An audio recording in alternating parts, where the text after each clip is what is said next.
Hello ladies and gentlemen, welcome into today's stream and welcome back to the Great Ace Attorney Chronicles. Let's just not waste any time, let's just get right into it. We're in trial and mission. 17th of April, 12:41 p.m., the Old Bailey Defendant's Antechamber. Ah, Gina, how are you holding up? I'm starting to feel quite warmly towards your frequent cold shoulders now. Ginny, are you alright? Why aren't you saying anything?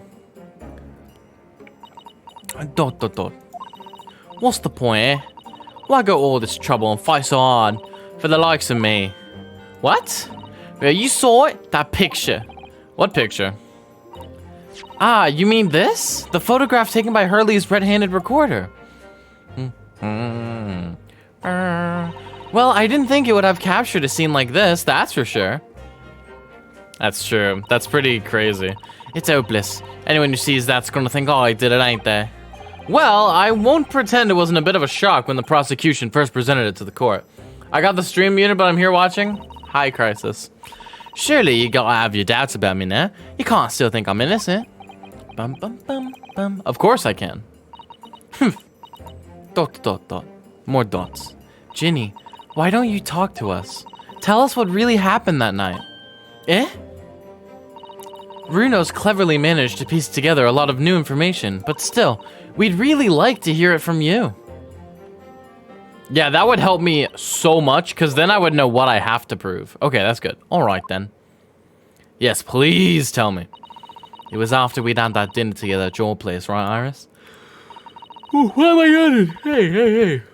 Then we had a chat up in your office, didn't we? Yes, I remember. Thinking about it right now. After that, I just couldn't get to sleep. So I slipped out and went down to the street to the 2-to-1.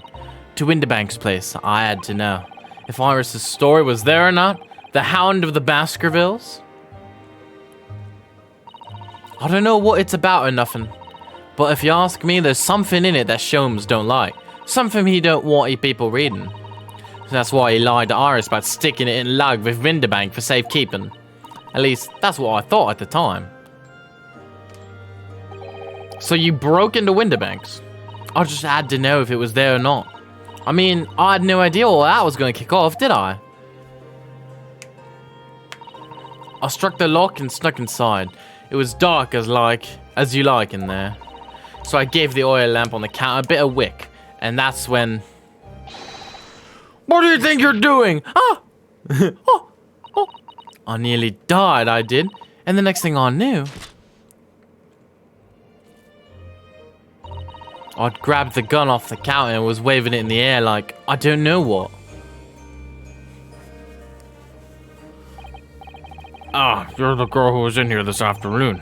I didn't think pickpockets went in for armed robbery. The mantle script. Have you got it here? Did Sholmes leave a load of papers with you? A story? I beg your pardon? The Hound of the something or other. If it's here, I want to see it. I'm sorry, young lady, but I'd sooner die than relinquish an article belonging to one of my customers. I don't want it. What would I do with it anyway? I just want to see it's here, that's all. Oh, you want to see it, do you? I want to know if Sholmes really pawned it here or not. Please, just let me see it and I'll go. Oh, very well then. He's a nice guy! Come on! But for pity's sake, stop waving my gun around, would you? He was literally... She broke into his shop, and he was gonna let her see it anyways. Dude. So then the alcove unlocked the storeroom door, and we both went inside. And it was there, alright. The mantle script. Sholmes weren't lying after all. You did all that just to check for me, Ginny? Anyway, then there was a bit of a kick-up out in the main bit of the shop.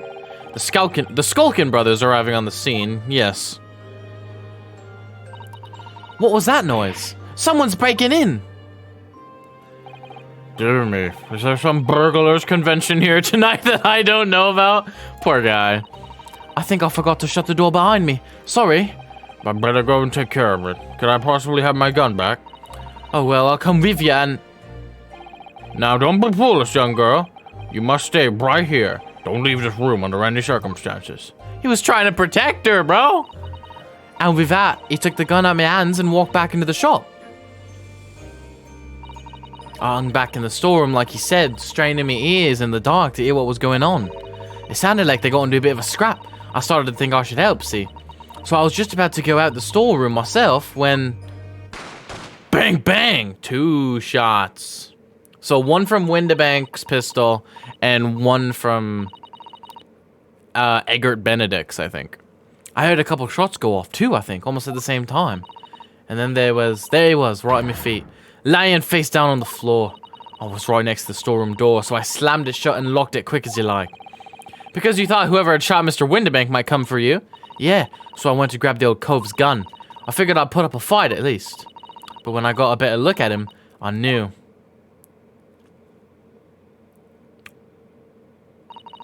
Windibank was a goner. I felt funny in my head all of a sudden, kinda dizzy. And after that, I don't remember nothing. That must be when you passed out, Gina. ... If I hadn't done what I done, the old cove might still be alive. Did you tell the police everything you just told us? Of course I did, but they didn't believe a word of it, did they? All they said was if I kept telling lies, it'd make everything even worse for me. ... It'll be alright, Jenny. Don't worry. Just stay strong a little longer. I'm about to freaking shoot everyone. Runa's about to put the real culprit through the mill. ... That cove, what was there in the afternoon? That Eggert Benedict. Motherfucking Eggert Benedict, bro. Ooh, look at how gay he looks. He definitely looks a tad quirky. Windibank, come quickly. There's a quirked up white boy in the front of your store, and he's busting it down sexual style. I still remember how he looked at me, like I was nothing. Oh my god, that's actually menacing as shit. He was there that night. We don't know his real name yet, but I'm convinced that he's involved somehow. ... Anyway, thank you for telling us what happened, Gina. I appreciate your honesty. You what? You can leave it all in Runa's capable hands now, Jenny. You what? I love the you what. Mr. Nara Odo. Yes? How come you trust me? I don't get it. Because we're friends, shoddy. I mean, have you forgotten what happened here before? Come on, it was only 2 months ago. Me and McGill we told you a whole pack of lies. And you got the bug trot off with him, even though he was a killer. ... No, I could never forget that. Oh. I did what I thought was best at the time. But the pain of that error of judgment doesn't get any easier to bear. Still, don't forget that I also made you a promise. I told you that I'd be on your side to the bitter end no matter what. But what if I'm lying? You could be working to get another killer off the hook for all you know. ... I was once in your position, Gina. I was the accused in a trial. You were? Before I left Japan, I was accused of murder.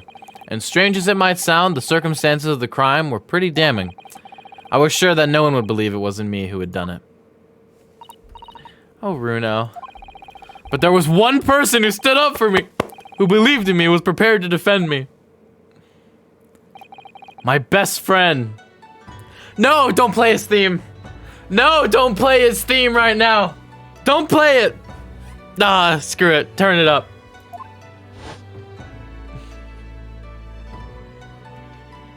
Ryunosuke, no one believes in you more than I do.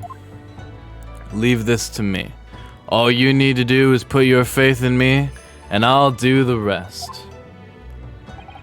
I was so happy I cried. For Crisis is crying too.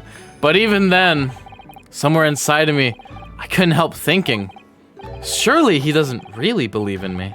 Not completely. Oh. But... Oh! Sorry, yo, that hits. I was wrong.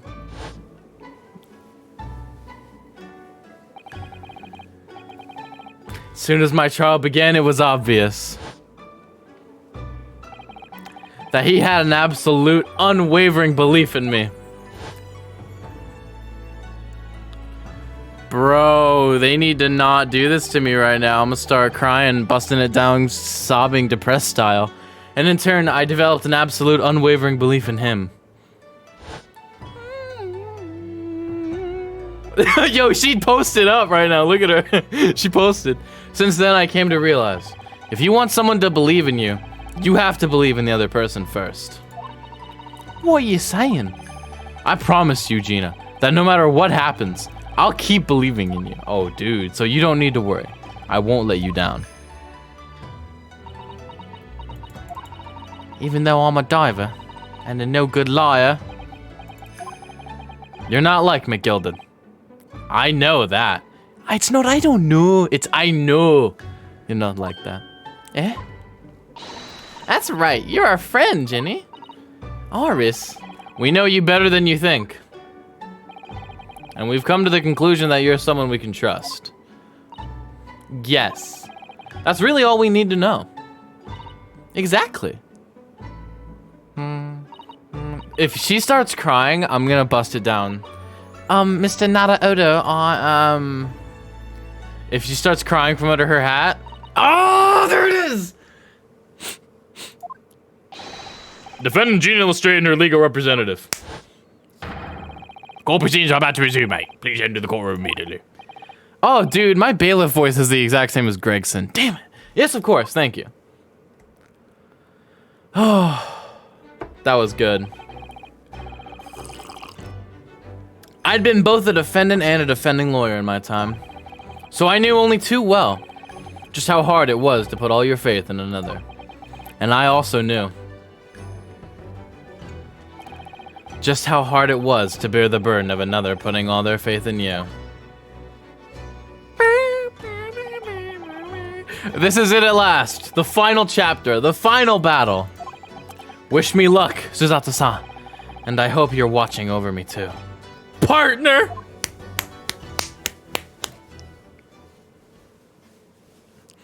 Oh yeah, that scene went hard. That scene went so hard in the paint. That scene... so hard. They did not have to bust it down sexual style like that, but they did. Goated with the sticks. Oh god. I saw the Skulkin brothers again. I hereby call this court to order as we resume the trial of Miss Gina Lestrade. Lord Van Zieks, have you successfully subpoenaed the witness? The subpoena was delivered to the communication station where the man works immediately, my lord. However, the heavy rain has delayed the arrival of his carriage, it would seem. I see. Then let us turn our attention to Inspector Gregson's presence of the case heard by the court this morning. The glaring omission of the third bullet in your report is a serious blunder, Inspector. Yes, I can only apologize, my lord. Gregson, I will apologize, my lord. And although the defense's chemical analysis of the blood at the scene makes for a compelling argument. I've forgotten every voice, by the way. I cannot permit such untried methods to be used as evidence in my courtroom. Humph! It's a big mistake to cross Early and me. A very big mistake. I'll fucking kill you. My lord, the subpoenaed witness has just arrived in the building. Thank you, officer. Show him to the stand without delay. Mr. Eggert Benedict. I didn't expect to be crossing paths with him again so soon, and certainly not like this. Yeah, baby, he's here. We got 4 witnesses, boys. Thank you for complying with the court subpoena at such short notice, sir. But of course, my lord, as an upstanding member of London society, it is my pleasure to oblige. Now, kindly state your name and occupation for the record. Ashley Graydon, communications officer. His name's Ashley, like Ashley Williams from Evil Dead. I like him already. Mr. Graydon and I both work at London Central Communication Station. Now, perhaps somebody would kindly explain what all this is about? You were apprised of the situation by the court officer on your way here, I presume. Yes, I was. Something to do with a murder that took place at a pawnbroker's on Baker Street. and some nonsense about me having been there on the night in question. That is the accusation indeed. This really is beyond a joke, you know. Very well. Without further delay, the court will hear your testimony now, Mr. Graydon. You will respond to the accusation made against you under oath. Dance with me! Gladly, my lord, gladly. If he's just, his testimony is just gonna be a dance recital. The accusation. Naturally, I have occasion to make use of pawnbroking services from time to time. But you are seriously suggesting I colluded with these thugs to break into the place on the night of the murder? I have no intention of admitting to such an outrageous accusation, even if certain parties here present claim that my blood was found at the scene. Some scarce amount detectives' homebrewed tincture can hardly be taken as serious evidence. So, you deny the accusation completely, do you? I must say, I am dismayed for the highest court in the land to be swayed by this self-professed detective's toy. It was the will of the jury, and our great British justice system demands that the jury's will is upheld. Then it would seem we have the misfortune of a most inept assembly of jurors today. Why is it playing McGilded's theme for Graydon too? That's creepy, bro. By golly! How long am I expected to be detained here? If following the defense's cross-examination, your involvement in this matter has not been established, you will be free to leave immediately. Good. Then I shall be away in time for afternoon tea. Some small consolation at least. Let us not hold up Mr. Graydon any longer than necessary, Counsel. Proceed with the cross-examination. So, we meet again, Mr. Egbert Benedict? Or is it Mr. Graydon? My apologies. You are? Ryunosuke Naruhodo, defense lawyer. We have met. If you say so. Ashley Graydon. I don't know how to pronounce that, and I still don't, so I'm just gonna go to piss off all the French people. So... Oh! Lice! I trust we can conclude this quickly. But I'm not holding your flashy hat while we do. Can that get added to the court record, though? I want to inspect that shit. Cross-examination. The accusation. Naturally, I have occasion to make use of... fucking hold it! Oh, shit. Hold it! Hold it! Yes, we even met in the very pawnbroker where the crime took place on the afternoon of the day in question. Though, of course, you introduced yourself by a different name at the time. It was Mr. Egbert Benedict, I believe. Tell me, what made you... Objection. The witness is here to testify about events that took place that night. He is under no obligation to answer such unrelated questions. You can't be serious. Thank you, because I certainly do not feel inclined to answer such an inappropriate question. So he's going to be evasive, is he? In an effort not to give anything away. This could be tricky. Bum bum bum bum bum bum ba na na na na na na. By the way, oh, I didn't mean to do that. I just want to look at look at how Ringo is looking at him, dude. All right, yeah, exactly. Crisis. He's like, this is Ringo right now. He's going.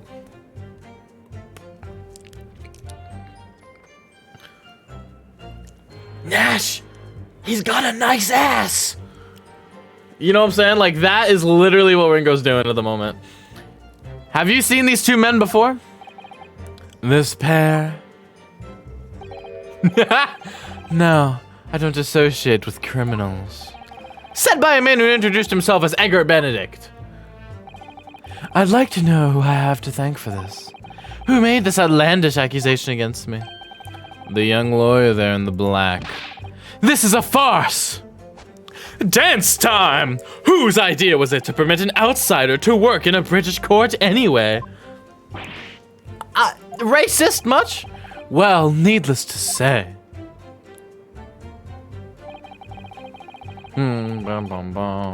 Hold it. Where were you at around 1 in the morning on the night in question, sir? That is past the hour at which I would normally retire. Certainly. I was not in the company of these rapscallions. You're able to prove that. Objection! Objection. I'm butting in. Listen carefully, my learned Nipponese friend. For you to appear to be under a gross misapprehension on this point. What do you mean? The witness maintains he was not at the scene of the crime. He has no obligation to prove his absence. If your accusation is that the witness was present at the scene, the obligation lies with you to prove your assertion. You will fulfill that obligation before putting any more unreasonable questions to the witness. Yeah, oh, baby, yes. Strut it. A silent victory wiggle. Thanks. Even if certain parties here claim that my blood was found at the scene.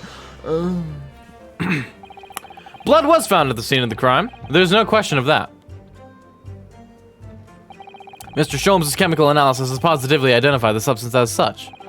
But I am not the only human to have blood running through my veins, am I? How can you be so sure that the blood is mine? It could equally be the blood of one of these two miscreants. Every individual's blood is a slightly different composition, it seems.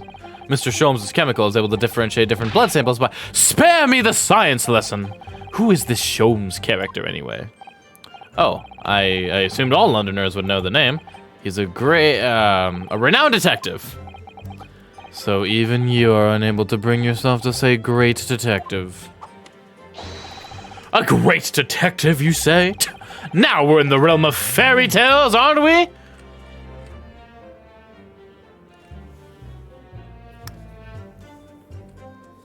Excuse me. Excuse me. Do you have something to say about that, Mr. Skulkin? What, me? No, your other one. No, the Mr. Skulkin next to you. Right, I've had it up to you with this. How many times do I gotta tell you? Yes, I know, you're not Big Bruv Sulky. Mr. Nash Skulkin! God blimey, Governor. Yeah, what? Is it not the case that when Mr. Graydon just spoke, a thought went through your mind? Would you care to share that thought with the court? Me thoughts? I'd have none of them. It must have been him. What, you what? Little raccoon boy. Mr. Nash Skull, answer the question, please. What went through your mind when Mr. Graydon just spoke? Nothing. Honest, Gav, nothing. I was just thinking, if he waves his arm around that like much more to open up the wound again, that's all.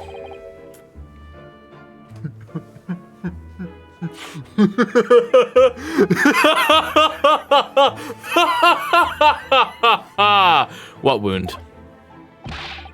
Hey, where you took the bullet, of course. It was only 2 days ago and can't be healed up yet. So I was, well, you know, I was worrying for him and... Oh, hell's bells! Mr. Graydon, did you hear that? What? Your comrade is worried about you, it seems. On account of your injured arm. My lord. Yes, Mr. Graydon? I have no idea what these two wretches are talking about. Certainly, I shouldn't be expected to answer anything in relation to their mindless insinuations. We know that someone other than the victim was hit by a bullet at the scene of the crime 2 nights ago. And from the height of the bullet hole in the wall, that person was likely hit in the upper arm or thereabouts. Perhaps you'd allow a court official to examine your arm, sir? The left arm that you're currently clasping with your right hand, as if in pain. No, I refuse. You have shown no evidence whatsoever that links me to these common thieves. Accordingly, I am not obliged to permit any such invasion of my privacy. I thought there was gonna be like blood all over the back of his shoulder. That would have been so funny. As I've already said, I'm completely uninvolved in all this. I've never had anything to do with the pawnbrokery where this fellow was killed whatsoever. I take offense at the insinuation that I was in any way involved. Motherfucker, you tried to pick up the disc. So you were, in fact, involved with the pawnbroker. You claim to have nothing to do whatsoever with Mr. Windibank's pawnbrokery. My lord, the defense would like that last statement to be added to Mr. Graydon's formal testimony. Very well, counsel. Fuck yeah. Continue with your testimony, Mr. Graydon. The bottom line is I've never had anything to do with the pawnbrokery establishment where the man was killed. Motherfucker. Here you go. Objection. Easy clap. Have you ever seen this disc before, Mr. Graydon? Why? Is it supposed to mean something? This disc was, until the day of his murder, in pawn in Mr. Windibank's shop. It was redeemed by the defendant, Miss Gina Lestrade, that afternoon. However, somebody mysteriously appeared to try and take it from her. And that somebody was you, of course. Wasn't it, Mr. Graydon? As I have reiterated numerous times now, you are mistaken. That was not me. I've never seen that disc before in my life. It may have escaped your notice, but there is a small smear of blood on the disc. Ah, yes, resulting from an abrasion of the thumb, perhaps. That's right. The surface of the disc is covered in hundreds of tiny metal bumps. In the skirmish to acquire the disc, the thumb of the person who tried to take it suffered minor lacerations. So, while the disc bears the remnants of that skirmish in the form of the smear of blood, the thumb of the person in question must bear the remnants also, in the form of a scratch. Good gracious, indeed it must. Mr. Graydon, you refused to allow a court officer to examine your arm before. Are you now going to refuse to allow us to examine your thumb? Because I have no doubt that it bears a small scratch consistent with the smear of blood on this disc. Well, well. It would seem I underestimated you. What is the meaning of this? So you admit it now? You admit you have a scratch on your thumb from when you attempted to take the disc from the defendant.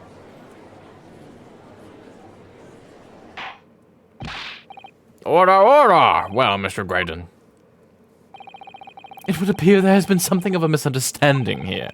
I did not attempt to take the disc as you put it. No, quite the reverse. What are you trying to say? Dance! It's really quite simple, you see. The disc was mine from the outset. Is there some crime in taking an item you own out of the pawn? What?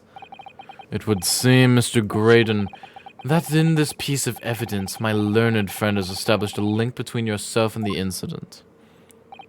Accordingly, you will tell the court everything you know about this disc now. As you wish. Though I'm quite sure it has nothing to do whatsoever with the pawnbroker's murder. So it's got to do with McGilded. I bet it's got something to do with McGilded. Or like how to beat this testimony. There's a note on the disc saying for McGilded, but the item belongs to me. The redemption ticket was stolen from me by the accused, a filthy gutterling, on the day in question. I proceeded at once to the shop in order to explain my situation and redeem my article. In the end, of course, the disc was taken by the police. In other words, I had absolutely no reason to break into the shop later the same night. Did I hear you correctly, sir? McGilded, you say? The famous London philanthropist? Who perished in this very courtroom 2 months ago after being acquitted of a distinctly messy murder. Yes, my lord. The one and the same. Good lord! Mr. Graydon! Are you saying that Mr. McGilded and yourself were acquainted?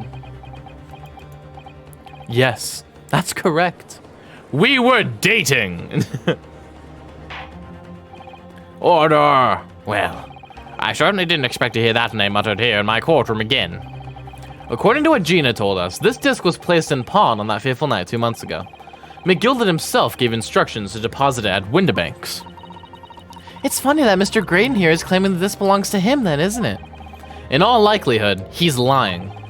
So he appeared that afternoon at Windibank's in order to get his hands on McGilded's disc for some reason. Counsel, you will commence your cross-examination, please. Let's do this! The disc. There's a note on the disc saying for McGilded, but the item belongs to me. Okay, wait.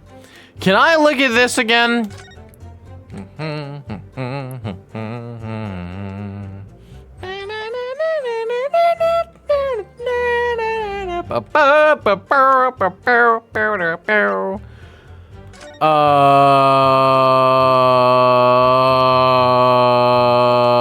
Kitty! Okay, is there really no how, like, any way we could prove that Gina is the one?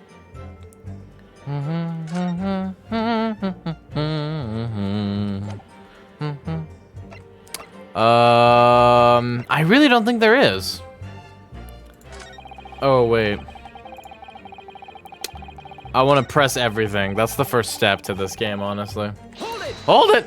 Hold it! Would you care to explain how this belongs to you? As you will observe, a communications officer such as myself commands a fine salary. You are certainly exquisitely dressed, sir. So you see, I have little need to make use of the services provided by the pawnbrokery trade. However, I did once find myself in difficulties having misplaced my purse while I was on an errand, which is why I pawned my fine black overcoat to the broker in question.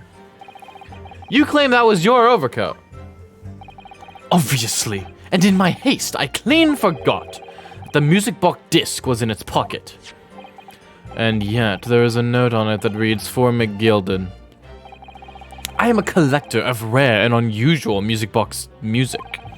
I first met Mr. McGilded at a gentleman's club in the city and was interested to discover that he shared my penchant in that area. So, the disc in question. It's a pre-production sample. I promised to let Mr. McGilded hear it. But then you forgot that it was in the pocket of the overcoat you were forced to pawn. Yes, exactly. Gina didn't mention any of that in her testimony 2 months ago, did she? No, because McGilded had threatened her to keep her mouth shut. Which means that if we dig too deeply here, it's going to expose Gina's perjury. Oh dear, this is complicated, isn't it? Let's leave it alone for the time being. Okay, that's fair.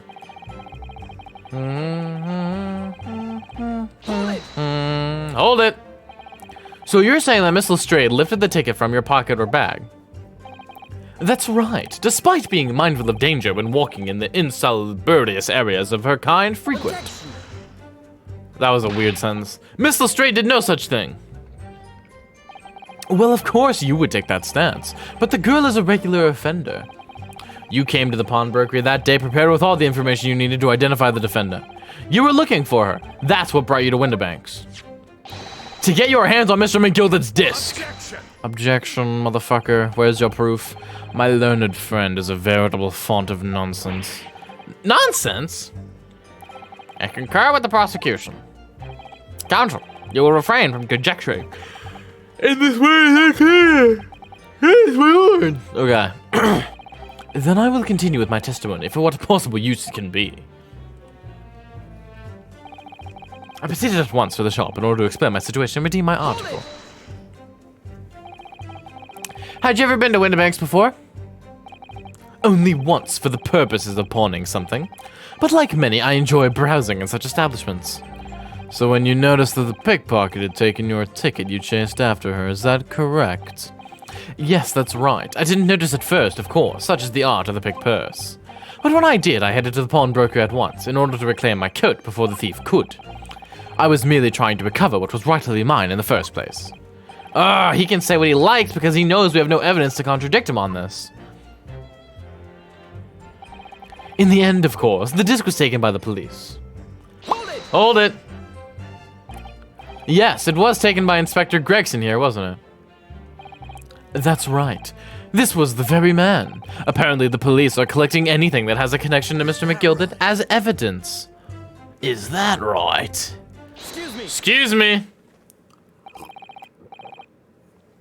Is something wrong, Inspector? Yeah, well, what you mean? Bum bum. Bum bum. The last remark Mr. Graydon made in his testimony seemed to trouble you in some way. No, it didn't. It's nothing. Leave it alone. Let me ask you this, Inspector. Why is Scotland Yard gathering Mr. McGilded's possessions? I can't tell you something like that, Sunshine. What is it, Inspector? Investigative secrets? Yes, exactly. You should know all about that. Magnus McGilded, who died so unexpectedly after his trial 2 months ago. A man renowned throughout the capital for his great contributions to public life, yet he had a dark side too. Where you going with this, Van Zeeks? I suppose the police are dealing with the aftermath of his nefarious activities, are they? That's enough! Coppers like me have duties to carry out that we're not at liberty to talk about. That's all you need to know. Duties confirmed by Lord Strongheart, I presume. The Lord Chief Justice appears to have great faith in you, Inspector. The bottom line is, if you want to get more out of me, you're gonna need Lord Strongheart's paw print first. What's all this about? Is there corrupt police going on here? It looks like there's something going on between Gregson and Lord Van Zeeks here. Well, it would appear that the inspector has revealed all he is at liberty to reveal. Mr. Graydon, let us return to your testimony. Gladly, my lord. I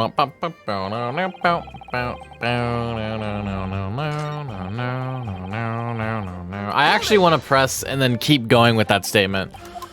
Inspector Gregson, that's right, very man, as evidence. That's what the inspector said, at least, as he seized my disc. And thanks to the skirmish with that race stroll, I snagged the end of my thumb at the same time. And the disc in question and this disc here. Yes, it is.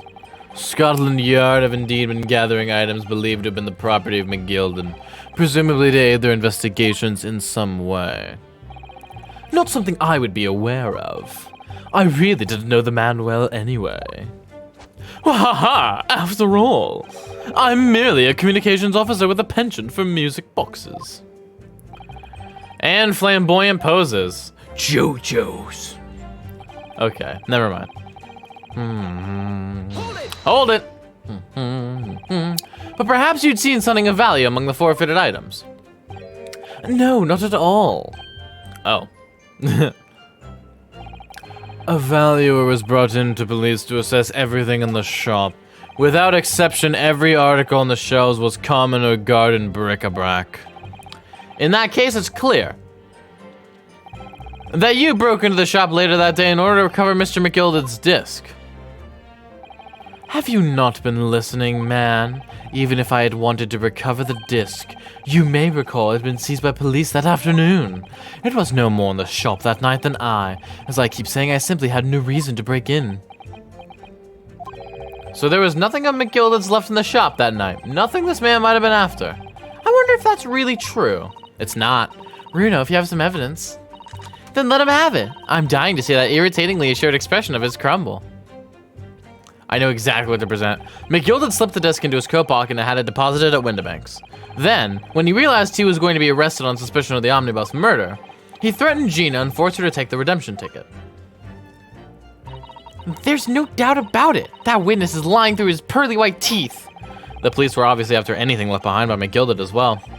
That's why Inspector Gregson ended up taking the disc into custody that day. But Gregsy's being very strange about all this. There must be a reason for that, I'm sure. I just don't know what it is. For now, I need to focus on exposing the fact that Mr. Graydon is lying in his testimony.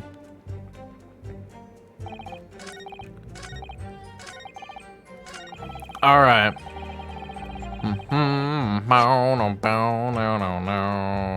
Objection!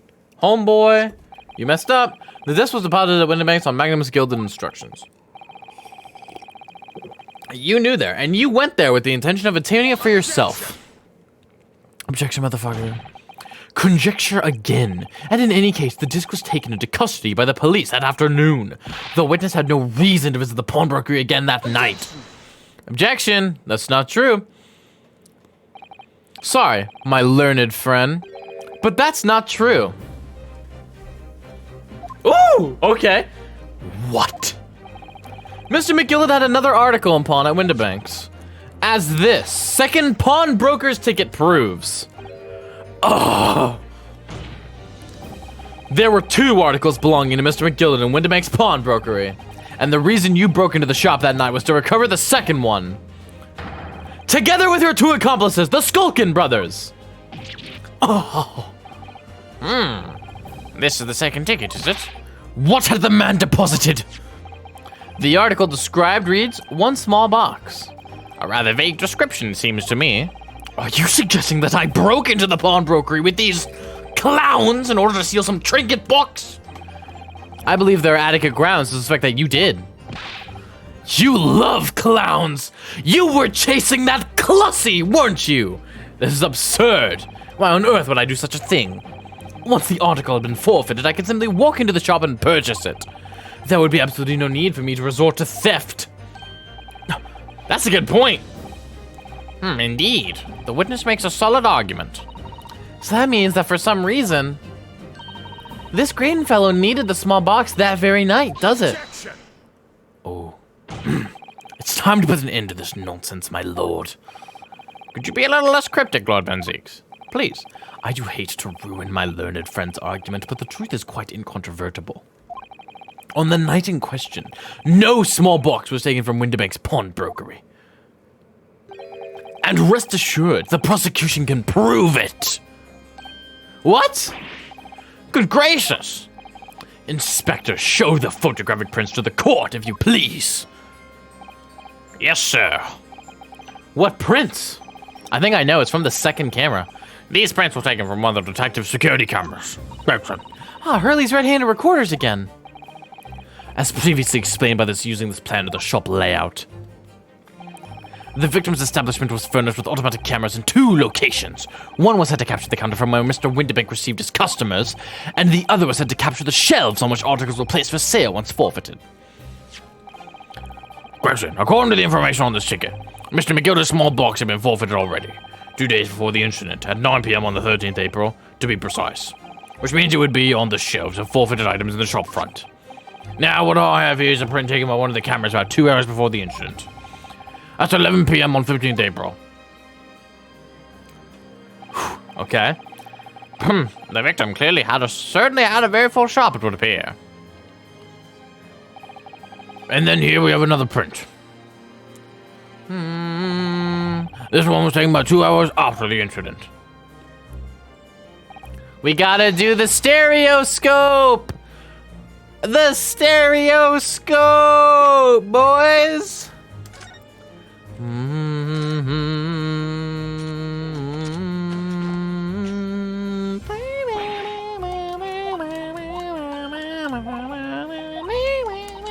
This song is so fucking good. Like, no, it is so good. You have to pop your 2 prints in here to start with. And then when you look through the eyepieces, you can see the image in 3 dimensions. The position of the 2 prints. I don't know who came up with the idea of a stereoscope, but it's really quite fascinating. Can I put them in?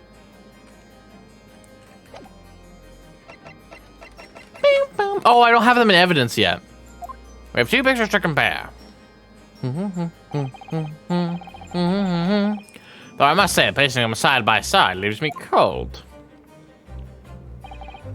Dear me, that's starting to make my head ache. Obviously, at Scotland Yard, we considered theft as one possible motive in this case. We explored the possibility that something had been taken in addition to the victim's life. So your men have already compared these 2 prints thoroughly, Inspector? Yes, sir. We counted every single item in each of these 2 photographic prints.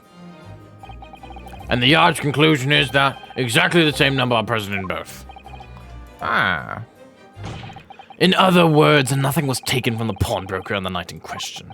And my learned friend's assertion is nothing more than a hopeful fantasy. Oh! I don't believe it. If I could have just shown that he'd stolen Mr. McGilden's pawn box. Victory! Wiggle! I might have been able to break him down at last. You know what, Runa? I can hear hello. I've been thinking. Stereoscope that motherfucker! I wonder if these 2 photographs really are exactly the same. What? Bum bum bum. So, counsel, on the night of the evidence put forward by the prosecution, what is your position? That it seems, in fact, on the night in question, nothing was stolen from the victim's establishment. Do you accept the prosecution's assertion? I don't know. Could there be some hidden discrepancy in these two photographic prints somewhere? Use a piece of evidence, baby! I'm gonna save. I'm gonna save, and then I'm gonna use a piece of evidence. I'm gonna use a stereoscope. Bum bum bum.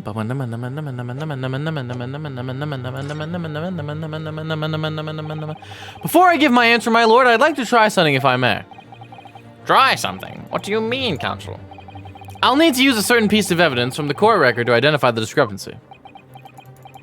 I think he knows. I'm not entirely sure I follow. Which piece of evidence do you intend to use to help you identify a discrepancy between the two prints? My fucking stereoscope, baby! Take that. I'd like to use this device, my lord, to view the two prints stereoscopically. Ooh! Yes, you caught the bug in the ass. You can't resist it, can you? You got the cross-eyed compulsion. Juror number 3. What a surprise. Come on, Runa. Let's put the pictures in place and see what this wonderful contraption shows us. There we go. Now, look through the eyepiece. Box! Bum, bum, bum. Juror number 3, my beloved. I wasn't sure at first, but there is a clear discrepancy between these two prints. What? You must identify the location in question for the court, counsel. Indicate the precise location of the discrepancy. Oh, I don't know. I think it's over here, Dean. Take that! Bruh. Granted, these two prints are almost identical. However, there is one minor discrepancy between them. What? A little tiny box right there. When you view the two pictures stereoscopically. Boom. It seems as though this box is possessed by heaven. A single area stands out as being different. The location of this small box. Look at him. Let me wait. Unbelievable! I look like R2-D2. By Jove, you're right. How extraordinary. What this tells us is very simple. Mr. McGillicud's small box was indeed not stolen from Windibanks on the night in question. However, there can be no doubt that somebody picked up this particular box and then returned it to its place on the shelves. Are you suggesting the small box originally deposited by Mr. McGillicud is in fact? Yes, the very same small box I just identified in those photographic prints. Mindless guesswork! What if it was? So a box was moved on the shelf. Nothing was stolen. Which means, quite simply, that nothing has changed. That may be true, but alright, McGillicud's box wasn't stolen then. But doesn't the fact that it was moved like that change things? It changes everything. It was opened and they took whatever was inside, obviously. I believe this changes everything about the case. How can that possibly be? The crucial point is the fact that what was moved was a small box. In other words, we have to consider what might have been inside that box. What are you suggesting? I'm doing my little saunter. I'm suggesting that we need to examine that box as soon as possible. A vital piece of evidence is sitting on the shelves at Windibanks as we speak. Objection.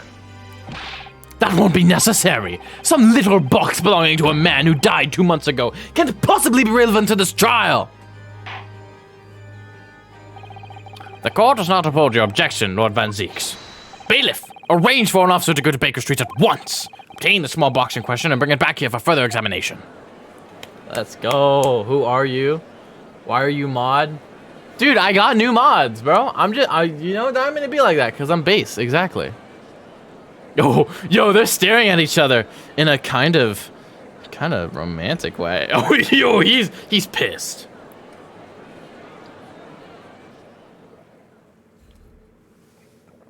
All right, coffee is out, soda is in. We should have a proper report within half an hour. I think perhaps we should recess for a short while until the evidence is brought forth. To be hoodwinked by such a farce. Disappointing. I beg your pardon, Lord Van Zieks. Rister, what? This is nothing but a smokescreen. A Nipponese specialty, it would seem. When did you get more mods? When I removed some inactive mods and replaced them with better mods. Not saying the old mods were bad, I'm just saying they couldn't be in the stream anymore for one reason or another. What are you trying to say? My learned friend has persisted with the same line of reasoning from the very beginning. That this witness's intent was to steal an article belonging to Mr. McGilded from the pawnbrokery. Yet common sense tells us that none of the articles have value enough to be worth stealing in the first place. Exactly! It would be beyond absurd to bring it to a place for the purpose of stealing such commonplace property. Hellaman is bad. Hellaman is not bad, but Hellaman was never a mod. He's a Discord admin. If your lordship recalls, Mr. McGilded perished 2 months ago, immediately after the conclusion of his trial. A trial in which he was found not guilty. A trial in which it was established he was the upstanding member of society, his reputation implied, in fact. So I propose a toast to my learned friend and his most insightful defense. The articles in this upstanding member of society pawned were entirely ordinary. A black overcoat that just happened to have a music box disc in one of its pockets, and a small box. I assure you, I wouldn't accept even if the man tried to make a gift of such things to me. Didn't you just say you love music box discs, though? You know what, that does make a rather lot of sense. It's not as if it was gold jewels, is it? Oh goodness knows Mr. McGilded was rich enough. But you can't deposit cash at a pawnbrokery, I'm quite certain of that. The prosecution's argument is undeniably compelling. It is you can't spell this word without cum. It is incumbent on the defense now to bolster its argument. To explain what possible significance these commonplace articles pawned by this fine citizen could have. Well, counsel, is your argument in fact demonstrable? Hellaman is not bad. Are you able to show proof that a disc or box or any tangible way related to this case? What's the matter, Runa? We know that they're related, don't we? They're both vital pieces of evidence. Yes, of course. You and I both know that. We know McGilded's true character, and we know the disc is significant, even if we don't know why. But if we explain all that to the court at this point, we'll have to acknowledge that McGilded's acquittal 2 months ago was a mistake. That the defense's argument was flawed, based on false information. Oh no! And that would mean admitting that Gina committed perjury. But Ginny, could it be that Von Zieks knows? Is that why he's doing this now? Because he anticipated everything? But maybe this could be a great opportunity for us. Sorry? What do you mean, Iris? Well, what is it that you always say, Runa? Sooner or later, the truth comes out. Every time. Alright, the exact significance of the things that Miss Gilda deposited with Mr. Windibank is something that only Gina can explain to the court. But if I put her on the stand to testify about that, it could critically damage our chances of winning this case. But we gotta do it! What's the right thing to do here? We gotta have her testify, man. We gotta do it. My lord, the defense would like to make a proposal. Ah, what proposal, counsel? While the court awaits the arrival of Mr. That's the judge voice. While the court awaits the arrival of Mr. McGilded's small box, I would like to call the defendant, Miss Gina Lestrade, to the witness stand. The defendant? To what end? It's to do with the various articles deposited at Windibanks by McGilded, my lord. Miss Lestrade has information relating to them. I believe it would be beneficial for the court to hear what she has to say. It will prove the significance of the articles in question, once and for all. Well, things are becoming interesting. I presume you've considered the implications of the testimony you're proposing. In particular, the impact it will have on the accused's standing, and indeed your own. I have. Lord Van Zieks, would you care to explain that last remark? The prosecution accepts the defense's proposal. I move to interrupt the cross-examination of the current witness and hear from the accused herself. Very well, if you have no objection. Let's fucking do this, dude. So the court will now hear the testimony of the defendant, Miss Gina Lestrade. Your witness is currently in the stand, may step down until further notice. Ooh. Ah, yes. Then I shall bid you good day. Wait. You, sir, shall remain in the stand while Miss Gina Lestrade testifies. As you wish. All right then, Gina. It's time. I know this will be hard, but please, put your faith in me here. Good luck, Runo. Oh shit, dude. They kind of look related when they're standing next to each other. Oh my god! Gina's parents abandoned her at birth, didn't they? What if, though? I'm just saying, man. The articles that McGilded deposited in Windibank's pawnbrokery are intimately related with the omnibus case, the trial in which was heard in this courtroom 2 months ago. Yes, and I remember this young lady being brought before me in that trial as well. That's right, my lord. Her testimony helped to establish the innocence of the defendant, Mr. McGilded. I have no idea how old he is. I can check. The omnibus case was intriguing, to say the least. He's 27, she's 7. They're 10 years apart exactly. And now here we all are again, the same players in that trial, facing each other once more. Impossible for him to be the dad. Yeah, he would have had to have her when he was 10, which, no. A twist of fate, perhaps, my Nipponese friend. Allow me to recap the evidence of 2 months ago. An old brickmaker was stabbed to death in an omnibus running alongside London's winter streets. Apart from the victim, there was only one other person in the carriage, Mr. McGilded. Naturally, he was the prime suspect for the murder. But as the trial progressed, another possibility emerged, that the murder in fact took place above the defendant's head on the roof deck, with the body then being dropped through the skylight into the carriage below. I don't know, I see him in the corner. It was Miss Gina Lestrade whose testimony brought that possibility to light. At the time of the incident, Miss Lestrade was concealed under a seat in the carriage, hoping to pick the pockets of unsuspecting passengers. Then immediately after the trial, having been acquitted of the murder, Mr. McGilded died in this very courtroom, in the most extraordinary of circumstances. A mystery that remains unsolved even now, 2 months on. As indeed does the omnibus murder itself. Be that as it may, I recall neither the disc nor the small box being mentioned in the course of those proceedings. Miss Lestrade. Would you tell the court now, please? What really happened in the omnibus 2 months ago, I mean? I don't know what you mean. I already said all of what I know. And what about everything you told us yesterday from inside your prison cell? Please, Miss Lestrade. This is extremely important. But... Remember, little girl. If it transpires that you willfully withheld information in the trial 2 months ago, the Home Office will seek to prosecute you for perjury. And naturally, you will lose all credibility as a witness. Although, let's face facts. You have little credibility to lose. Damn, what a savage. Ginny, don't listen to him. Please, you have to trust Runo now. Aris, we're on your side. Shit, dude. All right, then. I'll talk. It's the right choice, Gina. Well, it would seem that my learned friend is hell-bent on bringing the entire courtroom down about his ears.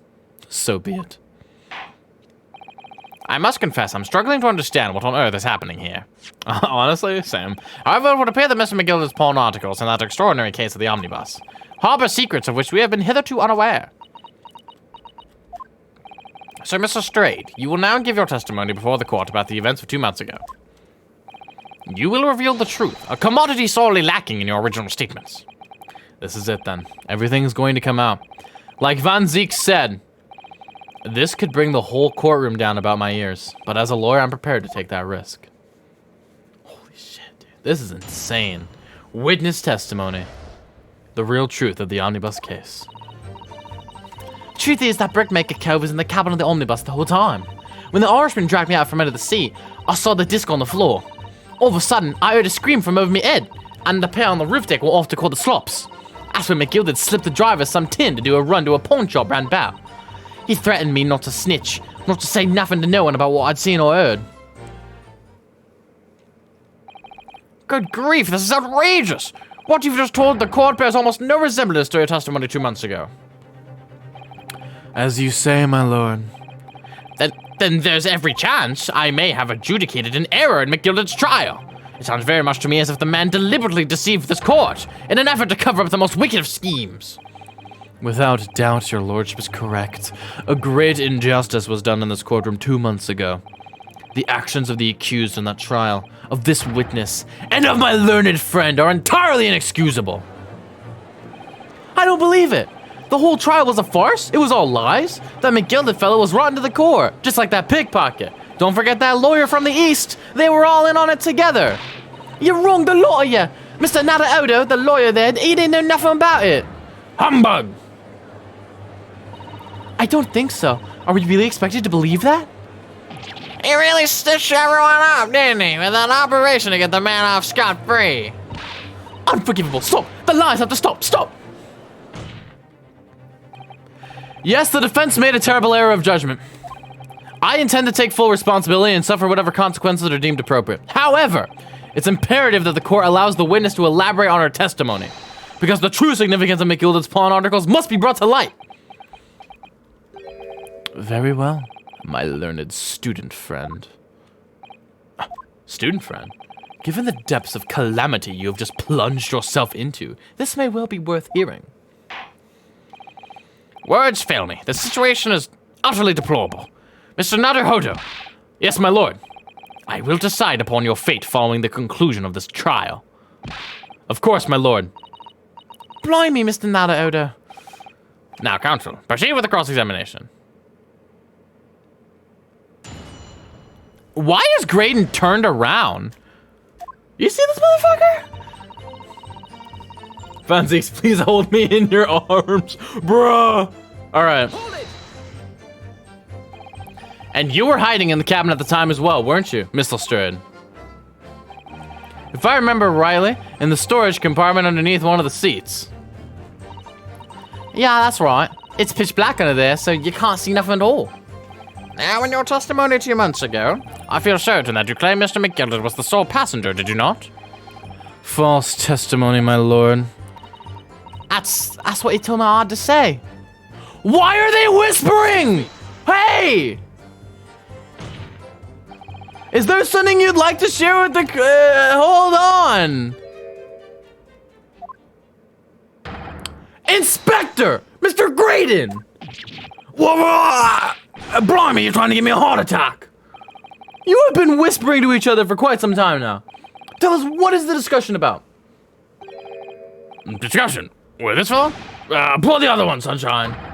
You think I've got anything to talk about with a shady gent like this?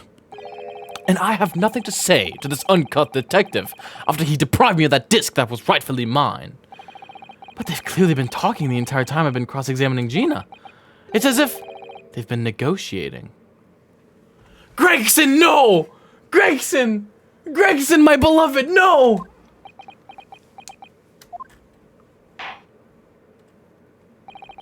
You will kindly refrain from talking amongst yourselves while the witness is giving testimony. Yes, I'm sorry, my lord. What were those two talking about? Mr. Straight, continue with your testimony, please. Dude, not Gregsy. Oh my god. Wait, let me press this one again. Hold it. And you were hiding in the cabin at the time as well, weren't you, Miss Lestrade? Oh, sorry. If I remember rightly, the storage compartment. It's right, pitch black under there. Testimony 2 months ago, only passenger, false testimony. That's what he told me I had to say. But it's important that you tell us the truth now. On my hands and knees crying, shaking, and sobbing. There's no way Daddy Gregson is a bad guy, bro. We're Mr. McGilded and the victim acquaintances. I don't know. Let me just check again. They doing some sketchy shit? No. But I am talking a lot. What were they talking about? Oh, I couldn't hear too well. But if I had to say, I think it was about money or something. They kept talking about buying and not buying. Perhaps business dealings of some kind. Well, anyway, they got louder and louder. It started to sound like a proper fight. I was pretty scared by then. I hardly dared to breathe. And then all of a sudden, I heard a noise like someone kneeling over on the floor. It was blooming loud and all. I believe you let out an involuntary scream. Yeah. That's what gave me away. When the Irishman dragged me out from under the seat, I saw that disc on the floor. Hold it. Was the disc you saw this disc? Yeah, I reckon it probably was. It was right next to the curved line on the floor. Could this disc belong to the victim, perhaps? I don't know, but Mr. McGildy picked it up pretty smartish. And then he sat at the cove with the knife in his belly up on a seat. What did he say to you at the time? He told me not to say a word about what I'd seen or heard to no one. About the disc and all. I was dead scared. The way he was looking at me, I thought, if I didn't go along with it, I'd get stuck with that knife too. Then he started asking me a load of questions. Like what my name was and where I lived and that. He asked me about being a diver too. But after a while, what had happened in the carriage was noticed.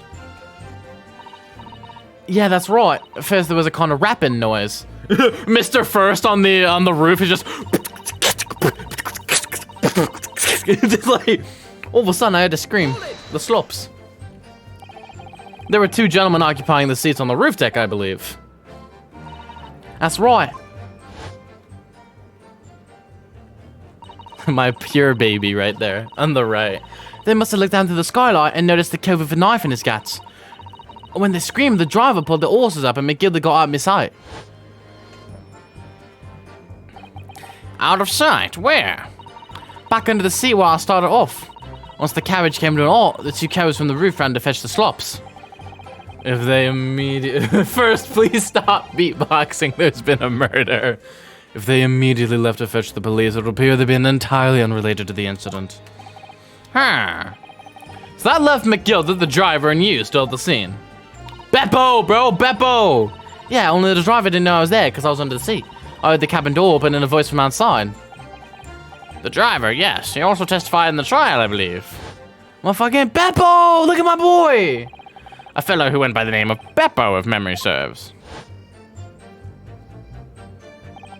What did McGildy and the driver say to each other? I don't know what happened, and stuff like that, mainly. One chilly boy. That's when McGildy slipped the driver some tin to do a run to the pawn shop roundabout. That pawn shop obviously being Windibanks on Baker Street. Just a moment, counsel. Do you mean to tell me that the driver gave false testimony in that trial as well? Perhaps the excursion to the pawnbroker slipped his mind when he was in the stand. Indeed, Lord Van Zeeks. McGildy took off his coat and gave it to the driver. He folded it up all carefully before handing it over. When I saw him do that, I remember thinking, that coat and what's in it gotta be worth a few bob. Yes, Gina was sure the disc must be worth more than Mr. Windibank was suggesting, wasn't she? I remember her quibbling with him over the price that afternoon at the pawnbrokery. The driver looked pretty happy when McGildy flashed some brass in his face. He went running off at a lick. And the bug trotter called to me and told me to come out from the Jack's cabin.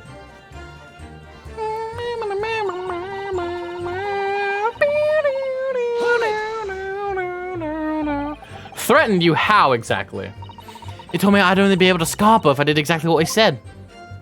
Which has included giving false testimony in court 2 months ago? Yeah, that's it.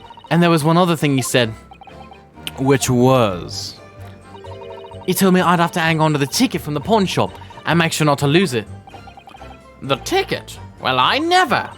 He said that if he didn't show up to get the ticket off me for 2 months past, I had to go to the pawn shop and pay the money to keep it in lug, to stop it being forfeited. He left me with some brass to pay for it. But really? Why on earth would Mr. McGildy have done such a thing? Depositing his overcoat with a pawnbroker before the arrival of the police. It makes no sense at all. There would seem to be only one logical explanation, my lord. What McGildy had the driver deposit at Windibanks was something he didn't want the police to see.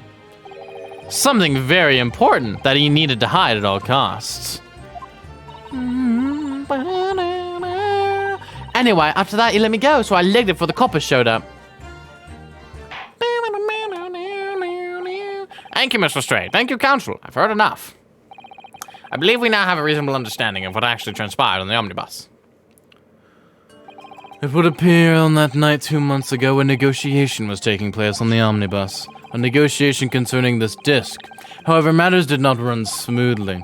When the parties involved began to quarrel over price, McGildy took what he wanted by force, at the expense of the other man's life. Which proves my point. The disc is clearly extremely valuable in some way. Although I don't understand why as yet. And 2 days ago, precisely 2 months after the omnibus incident, McGilda's coat and its contents were due to be forfeited. I didn't know what I should do with the ticket. I mean, the cove died right after his trial. I knew that. So you decided you would try to claim the articles as your own. Well, why not, eh? They were only going to be forfeited. Why shouldn't I have got them? Anyway, you can't blame me for thinking about it. Thinking ain't no crime. Miss Lestrade, it would appear Mr. McGilda was prepared to kill in order to take possession of this disc. Do you know why that would be? Eh? Oh, I ain't got a clue. But I reckon it must be worth a fair bit of brass. He was probably going to sell it. And you can't blame me for thinking that. Thinking ain't no crime. My lord. Something? My lord! The evidence your lordship requested has been located and is ready for the court's inspection, sir. The box! The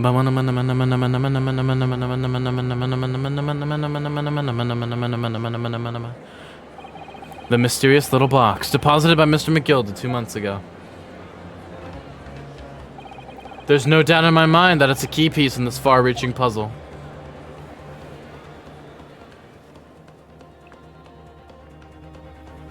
Holy shit. Let's keep rocking and rolling. Let's go. Bum, bum, bum, bum, bum, bum. Truly beautiful.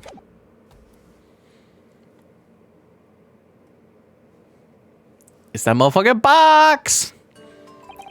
So this is the article in question, is it? A small box deposited with the pawnbroker by Mr. McGilda 2 months ago. And on the night of Mr. Windibank's murder, the only item on the shelves that was touched by whoever broke into the shop. Quick, quick, let's open it and see what's inside. It's probably fucking empty. It's a music box! It's a music box! Good gracious, this is no ordinary box, it seems. Wow. Although in truth, I had an inkling that might be the case. It would appear that the box houses a miniature music box movement. Play the disc! Then it's too much to expect. I think it would be reasonable to assume that it is a device for the playback of this disc, my lord.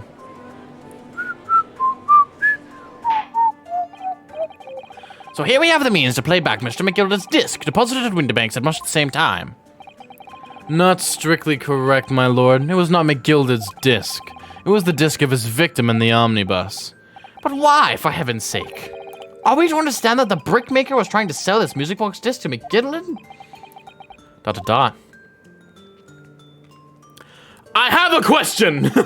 I believe the answer will become clear if we listen to the disc on the music box, my lord. Yes, very well. Let the court now listen to this curious disc at last. Wait, my lord! Good grief, what is the meaning of this, Inspector? The music box and the discs are, well, they're unrelated to the case. No need to spoil the somber atmosphere in the courtroom with some silly bit of music. My neck, my back. Judge, it's your neck and my back. His pussy and his crack. The disc may very well have motivated the culprit in this case to commit murder. Clearly, there's every chance that it's fundamentally important to understanding what happened. The prosecution has no objection. But no, that piece of evidence is police property now. You can't... Clearly, Scotland Yard has some vested interest here. But it is policy of this prosecutor to leave no avenues unexplored. And you, Inspector, have no jurisdiction here to prevent that from happening. Ah! No further delays, please. Play the disc. Holy shit.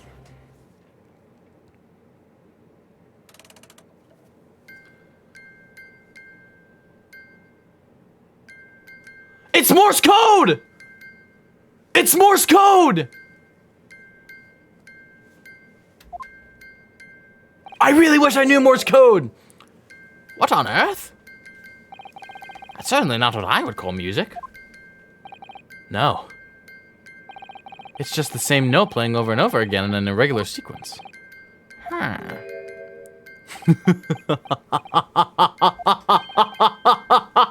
Mr. Graydon? This really is priceless. Ooh, I can't help but dance. After all that, the music box is broken! Broken? It can't be, can it? Well, obviously. In fact, I wouldn't be surprised if the officer sent to fetch it didn't rub it on the way back to the courtroom. Well, with much regret, I fear the court must accept that this music box offers little in the way of clues. It's fucking Morse code. Just let me speak. I got this shit. Are you ready to move on, Counsel? Come on. Yes, all right. It does sound as though it's completely broken, but is it? Could this music emanating from the music box possibly be a new clue? It could be a clue, motherfucker. Ask the funny Morse code girl. I believe it could be relevant, my lord. Good lord, but how can it be? It's an abomination, Counsel. Mere noise. I fail to see how it could have any meaning whatsoever. It does sound strange, I agree. But there's one thing bothering me. While Graydon stands there chortling victoriously, the inspector beside him has a rather telling expression on his face. It's as if Gregson recognizes the sound, as if he's familiar with it somehow. And that's making him appear extremely on edge. If that's the stance of the defense, my Nipponese friend, answer me this. Oh. Boom. Definitely Morse code. Just what relevance she proposed this woeful chiming has on this case. Dude, it's the defense's belief that the sound emanating from this music box is not supposed to be music. Just because this is a music box, it doesn't necessarily mean the sounds we're hearing are music. A fear thought. Look at that, the smile vanished from Graydon's lips as soon as I said it. And he shit his pants. I'm on the right lines here. I must be. Making deductions based on how people react to what you say. You're reacting just like Hurley, Runa. Objection. The sounds we're hearing aren't necessarily music? Well, now that you've told us that they are not, I'm sure the court would like to hear what they are. Do enlighten us, my Nipponese friend. Well, surely you have an idea in mind, because if not, it would be the death of your ill-formed argument. Exactly. The music box is clearly broken. Refusing to accept that fact is pure foolishness. They've got me. I don't know what the answer is yet. Runa? I've just examined the music box very thoroughly, and I'm fairly certain it's not broken at all. Really? Really? The way it's been made, it can only produce a single note anyway. Thank you, Iris.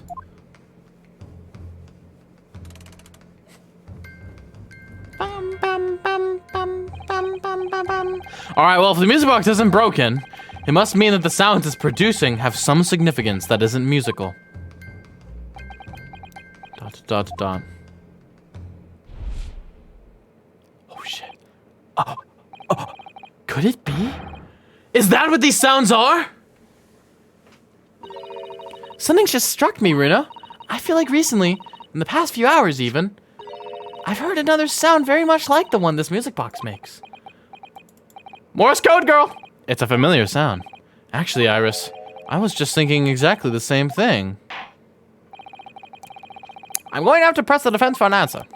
If your assertion is that the sound produced by this music box is not in fact music at all, then what the devil is it, Counsel? All the evidence we've seen so far, all the testimony we've heard, it's all pointing to one single answer now. The prosecution demands that my learned Nipponese friend presents proof now. Tangible proof of this latest wild speculation. All right, then. This could be the best chance I'm going to get to fight back in this trial. I'm gonna save right here, because I don't know what they want me to present. Dude, it could be anything. And if I'm right, it's going to join all the dots together. The evidence that explains the true nature of the sounds of this music box disc is... Chat, I think I know what it is! I think I know what it is.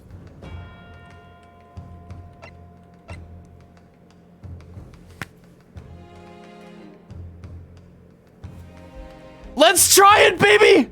Take that! Today's paper, Counsel. The headline is Pawnbroker Perishes and Pick Purse Plunder. Highly supportive of your cause. No, my lord. I was hoping you'd look a little further down the page. Further down?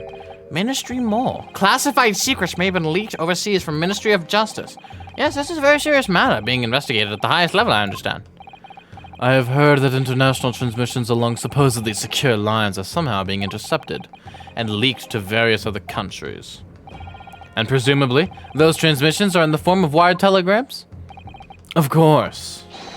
Juror number 5, your input, please. Stop. Oh, me, sir? Whatever is the matter? You told the court before that you worked at the same communication station as Mr. Graydon, did you not? Yes, that's correct. And the particular station where you work deals with government communications and newspaper reports? Oh, yes. We're not your run-of-the-mill communication station at all. Our work is extremely important. Then tell me, is this not a very familiar sound? Huh? You don't mean to say, is it? That's right, madam. It bears more than a passing resemblance to the sound made by your telegraph machine as you tap it. I believe it's called Morse code. But I don't believe it. Now correct me if I'm wrong, but when it comes to leaking telegrams from government departments, there can be nobody more perfectly placed than a highly skilled communications officer. Are you suggesting that the music box disc contains stolen government secrets and Morse code?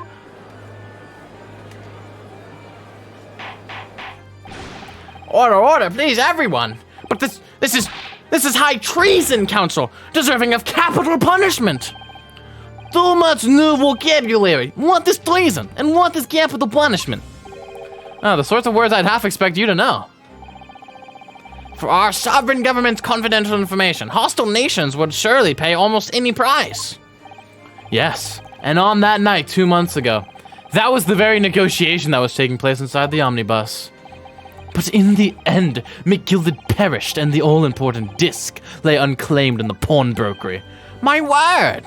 In which case, whoever stole that information in the first place must surely have been beside himself with worry. Because if the disc were to be discovered before it was found its way out of the country, it would reveal an act of high treason punishable by death. So the culprit had no choice but to retrieve it. And in order to do that, he would have to gain entry to the pawnbrokery illegally in the middle of the night. Because the article left behind by Mr. McGilded would incriminate him too much if it got into the wrong hands. Isn't that right, Mr. Graydon? You think I've been stealing government secrets? Preposterous! Absolutely preposterous! So in response to the defense's accusation, you claim complete innocence, do you? Well, of course I do! I've had to stand here in silence while that pretentious foreign lawyer has been prattling away. Objection! Oh, shit. Then by all means, counter the charges, sir. The prosecution demands the witness testifies in response to the accusations brought by the defense. Delighted, I'm sure. The witness is reminded that the crime under scrutiny is in this trial is the murder of the pawnbroker, Mr. Windibank. That being a most flagitious offense for which the lawyer of the land sanctions a capital punishment. But the heinous act of high treason is no less serious a crime. I urge you to bear that in mind as you testify, Mr. Graydon. Holy shit. So then, let us proceed. You may— Hold it! The Skulkins! You got last time around in the park here, Governor. We got things to say. I beg your pardon? What do you think you are? Name's Nash Skulkin. Occupation is professional baddie. Name's Ringo Skulkin. But we ain't baddies enough to sell out our motherland. Fuck yeah, bro. That's right. We what they call the Three Skulkin Brothers. Bad timing, fellas. Very bad timing. Okay, they're just gonna be here. F it. Graydon's counter. A mere communications officer couldn't possibly steal confidential government information. Besides, the sounds produced by that music box aren't even Morse code. It was some low-class brickmaker negotiating with McGilded anyway, was it not? I've no relation to the man. Look, all we done is break into the gaff the other night where he thought like he told us to do. If we'd known there was dodgy government secrets involved, we wouldn't have touched it. They're admitting that he hired them. Whoa.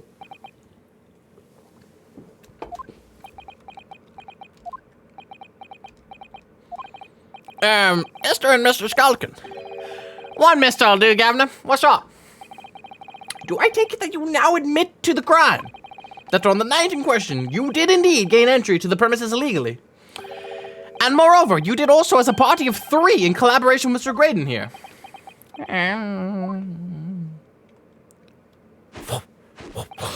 We did, Gov, we did!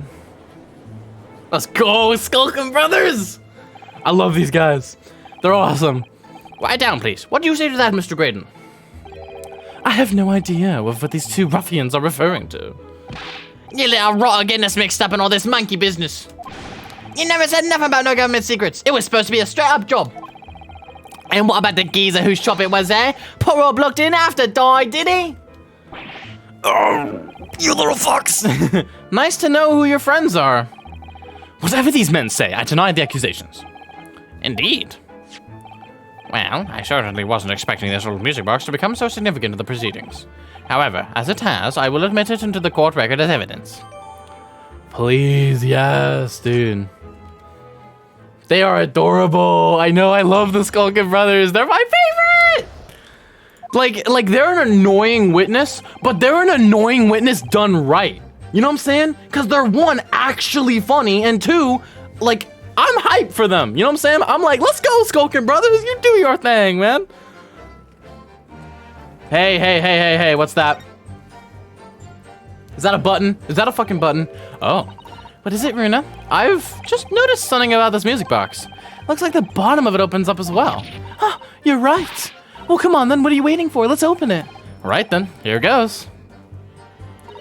Look at that. There's another movement on the underside. So, does that mean you can set another disc to play back on this side? Yes, I think so. And it looks like the 2 movements are linked together. They're linked. So if you had 2 discs, they would both play back at the same time.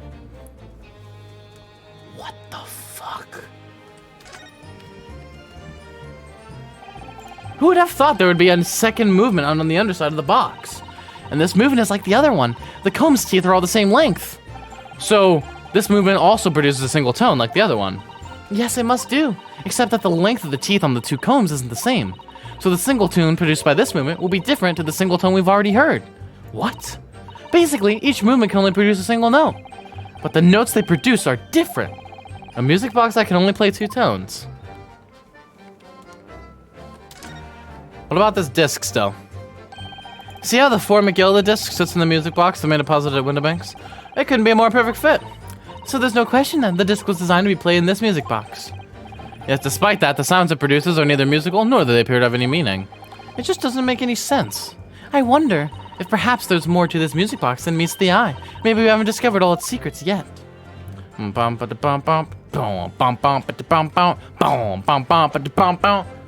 my god. They're so annoying, but they're just so adorable. I know, right? Do we have 2 discs?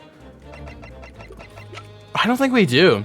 Unless we get the copy that Sholmes made and then play that at the same time, but it's the same disc, so I wonder if it would do anything. So this newspaper headline accurate? Government communications are being intercepted? How can I possibly know? Okay. What do you mean by that? Any important government communications are handled by high-level officers, by specialists. General members of staff in the station where I work would never be entrusted with sensitive information. Oh no, stop! Must say something, stop! Let me guess. Juror number 5. Regular communication station officers aren't as lowly as you're being led to believe. A team of us are responsible for setting up and testing the telegraphs used by the ministry. And Mr. Graydon is the team leader. That's fascinating. You bitch. Graydon is a highly skilled operator, stop. Currently in presence of idol, stop. So you're idolizing a murderer. So you had access to the equipment used for these confidential communications, Mr. Graydon. Well, what of it? The transmissions are always made behind closed doors. They can't be heard. And in any case, all messages are sent in ciphered. Normal employees couldn't possibly understand them. Oh no, stop, must say something, stop. Mr. Graydon regularly attends meetings with ministry technicians and the ministry communications team. He assists them in ensuring that there are no errors in important international communications. And he's received the top prize at the cipher cracking convention 5 years in a row now. That's fascinating, dude. She is selling him up the river so hard right now. He is so pissed. Look at how pissed he is. I also love her. I love this juror now. She's awesome. Graydon is highly skilled operator. Stop. Currently in prison's vital. Stop. Then shut the fuck up. Well, your idol will appreciate it if you kept your mouth shut. She should really pick her idols more carefully. I tell you, this lawyer's accusations are completely unfounded. Besides, the sounds produced by the music are not even Morse code. They're not? To anyone with a brain, that would be blatantly apparent on listening to that music box for even a few seconds. Of course. Of course. Surely it can't be that my learned friend is unfamiliar with Morse code. Ouch! He looks genuinely shocked at my ignorance. I'd be more than happy to demonstrate the basics for you, sir. A lesson here in court. The Morse code is a continuous series of 2 distinct tones. Get us another disc, baby. Get us another one. Tones, you say? Yes, a short dot and a long dash. By combining those in different ways, you construct letters. I see. For example, this is A. And this is B. Huh. But when you listen to the sound produced by this music box, you only hear one tone, don't you? But it sounds so similar. The rhythm of it is the same in everything. But there's no discernible meaning to this apparently random sequence of sounds. So your assertion is fundamentally flawed. This is not Morse code. No! It is. Just get us another disc. Really, you shouldn't be so surprised. What did I tell you? That music box is nothing but a worthless piece of scrap.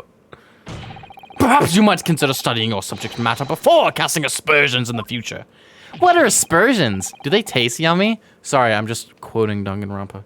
Stop, nothing to say, but stop. Oh, it's so frustrating, isn't it? Iris? I mean, if the government secrets were somehow being leaked using the music box, so many other things would slot into place so nicely. Could there still be something I haven't considered? Would it really be impossible to use this music box somehow to play back Morse code? Give it a try! There's still every possibility that this music box was instrumental in leaking government secrets. That's the belief of the defense, at least. Objection. Does it please you in some way, my Nipponese friend, to repeat the same line of argument ad infinitum? It's already been established that to be Morse code, 2 tones are required, dots and dashes. Yes, I'm well aware of that. Then what? Well, it would appear the defense has a hypothesis to put forward. You had better present your idea at once, Counsel. How do you propose that this music box, which appears to produce only a single tone, could have been used to cipher secret messages into Morse code?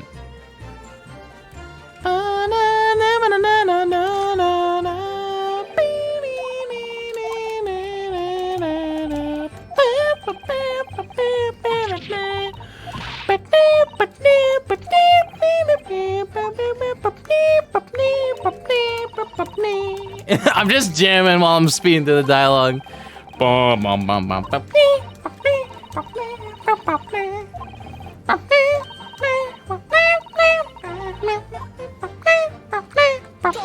Got it! Good gracious, what am I looking at here? Another movement on the underside of the music box. What? It appears, my lord, that the 2 movements are linked together. In other words, you can put 2 discs in this music box, and the sounds of both will play back at the same time. Good heavens! As the court has heard, Morse code comprises of 2 tones, a short dot and a long dash.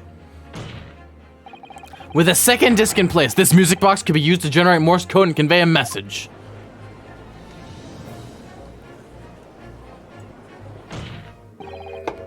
This is beyond a joke! I'm sorry? This poor excuse for a lawyer has absolutely no evidence to support his claims.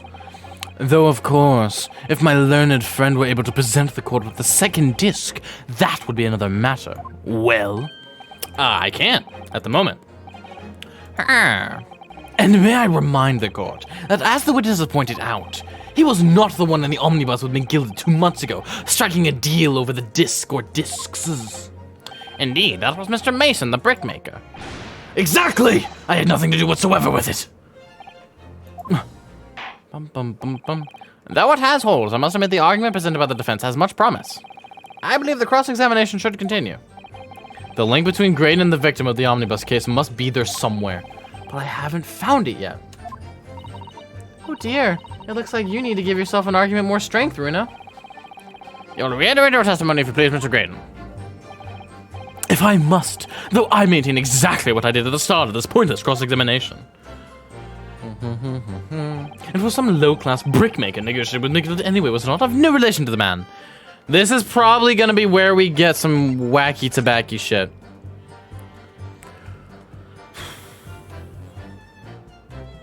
Mason Milverton. If he had been Mason Graydon, oh my fucking, I would have screamed at the top of my lungs. Hold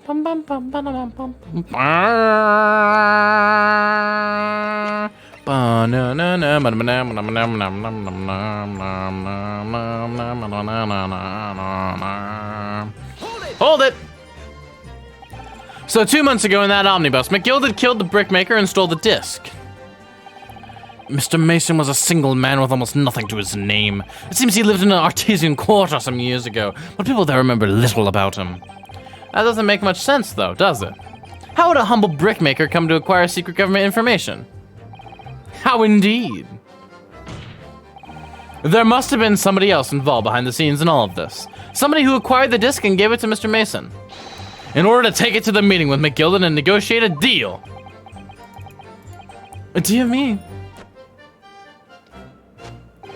You may have it for me. You may have it in for me, sir, but I assure you, I have far more class than that. An old brickmaker from our artesian quarter and this well-to-do communications officer. If only I could find some evidence to link the two of them together. Oh, smirk. If you have nothing more to add on that note, let us return to the witness testimony. Fuck, dude.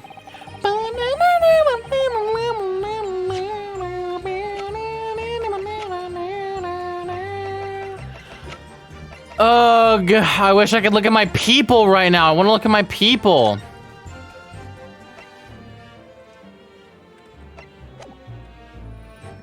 Damn, I can't really do anything. Let me look at the court record when it goes back to me. Like Graydon told you to do, you mean? All right, people. Ashley Graydon. A telegraph officer, pseudonym Eggert Benedict. I have no idea what the connection is between the two of them. Tobias Gray. Is there anyone with the last name Milverton? Can I just check for that? Any Milvertons here? No Milvertons. Okay. Like Mr. Graydon told you to do, you mean? I see, yeah. Who else, eh? You guys aren't doing any shady shit? No. Silly me, thought he was just popping over and not after all them years, but the Raw had a dodgy job for us. Ash? Is he the third brother? Let me stop you there, Mr. Skulkin. After all them years, you say? Do you mean to tell me that Mr. Graydon is an acquaintance of yours? We're the sociable kind of baddies, you know? Sure, let's say Graydon's an old China. Is that your fucking voice, dude? Excuse me. Excuse me. Ringo. Look at him prop up his cheeks. He went, is something wrong, Mr. Skulkin? Eh? Not you. No, the other Mr. Skulkin. What? Who, me? When your brother was testifying just now, he said something that seemed to cause you to react. Oh, I was just remembering the old days, that's all. We used to have a raw all laugh together way back when. Together with Mr. Graydon, you mean? Yeah, with Ash. I mean, you look at him now, his fancy whistle and fluent, you wouldn't Adam believe it. But when we was younger, he was from the poor part of town, just like us. Is that so? Are you from the East End, motherfucker? But he was always a leery one. He had the brains. He had the savvy. He was coming up with smart ideas like he would never have gone through our heads. God blimey, ain't that the truth? Remember Milverton and Skulkin's milk run?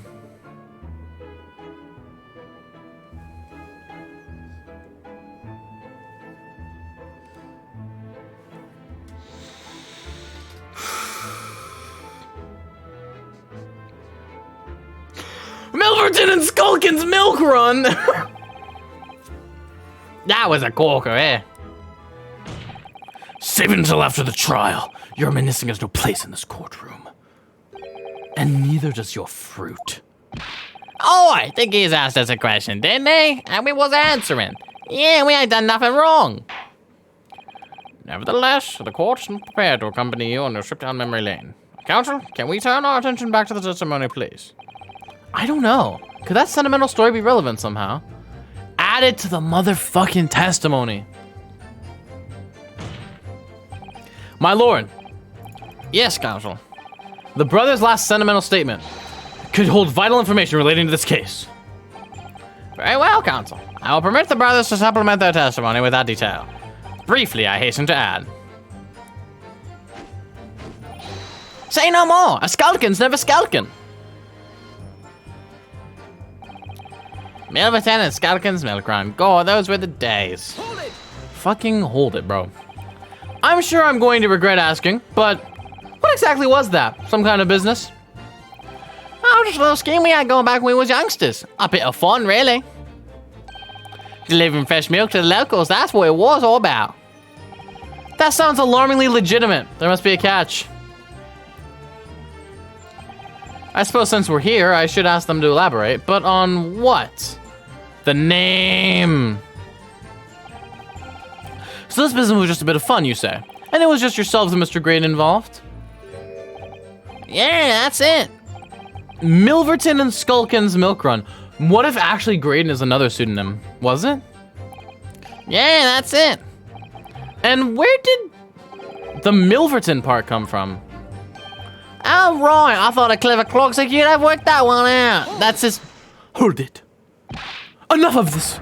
How much longer are we expected to listen to this drivel? I don't... Objection. Let me guess. You don't accept anything these two witnesses are saying? Tell me, why is that it was only at the mention of the name Milverton that you decided to interject? Because well... And weren't the happiest of homes that one came from. Yeah, his old man was struggling for money so much his wife walked out on him. She took the name Graydon then, see? But Ash will always be Milverton to us. Milverton? He's a brother with Mason! So that used to be your surname, did it? Of course not! This is all buncombe! I've been a Graydon since I was born. Do you really think you can rely on the testimony of these two thieves, huh? You're a communications officer attached to the civil service. As such, your personal details will have been thoroughly checked at the time of your appointment. It would be a very simple matter indeed to subpoena those records, Mr. Graydon. Ugh! Well, it would appear that Mr. and Mr. Skulkin's testimony has been reliable, for once. You were born Ashley Milverton, then. Is that correct? Very well, yes. So Ashley Graydon was once Ashley Milverton. That information could change things, and turn out to be extremely important.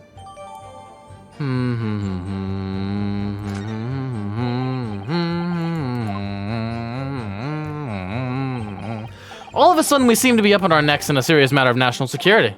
Although all this talk about interception of secret government messages is still just conjecture at this stage. It would explain a number of things, though, wouldn't it? The negotiation Ginny overheard in the omnibus 2 months ago, and the break-in at Windibanks. But the trouble is, it wasn't Mr. Graydon in the omnibus with Mr. McGill did. No, that was Mr. Mason, the brickmaker who was so horribly murdered. If only there was some link between the two men somehow. I know, but Mr. Graydon's testimony seems to be as watertight as ever. I wonder if the key to us making headway with the cross-examination here could be those two brothers. It was. Mason Milverton, baby.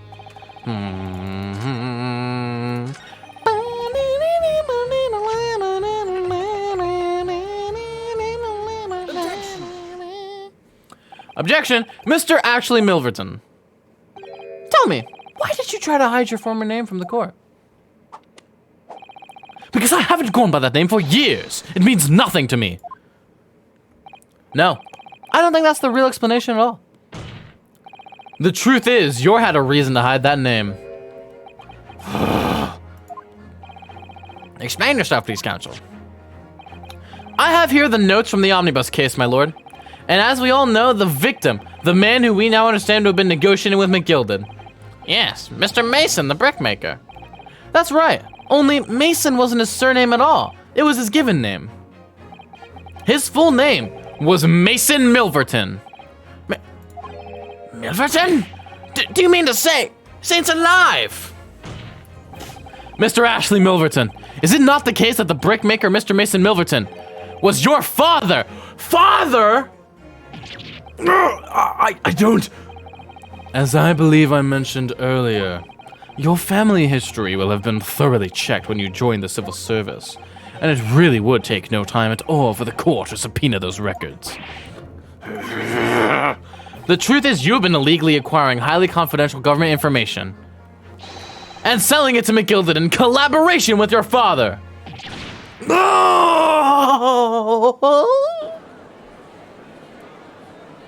Dude, I didn't know I thought it was brothers, not dad.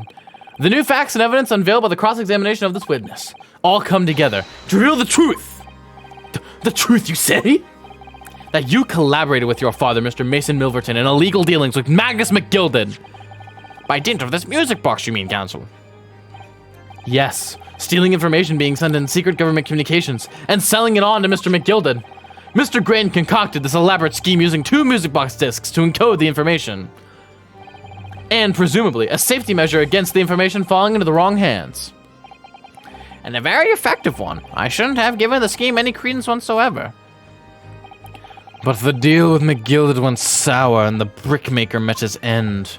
Yes, but before he was arrested, McGilded managed to temporarily dispose of the stolen disc at the pawnbroker.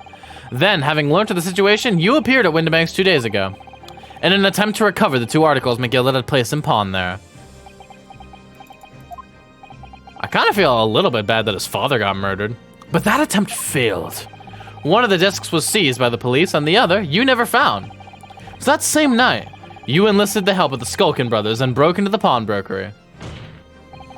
This time, determined to recover the second disc. Are you suggesting that the second disc was inside the music box? We never knew nothing about that. On the night that Mr. Windibank was killed.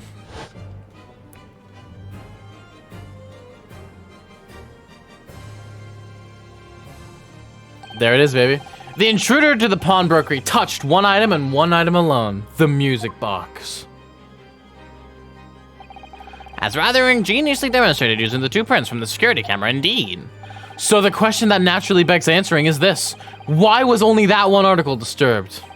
The answer is obvious, because it contained the second disc, which the intruder was desperate to retrieve.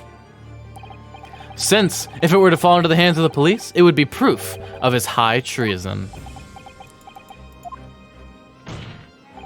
Well, Mr. Graydon, do you deny that all this actually began on that fateful night 2 months ago?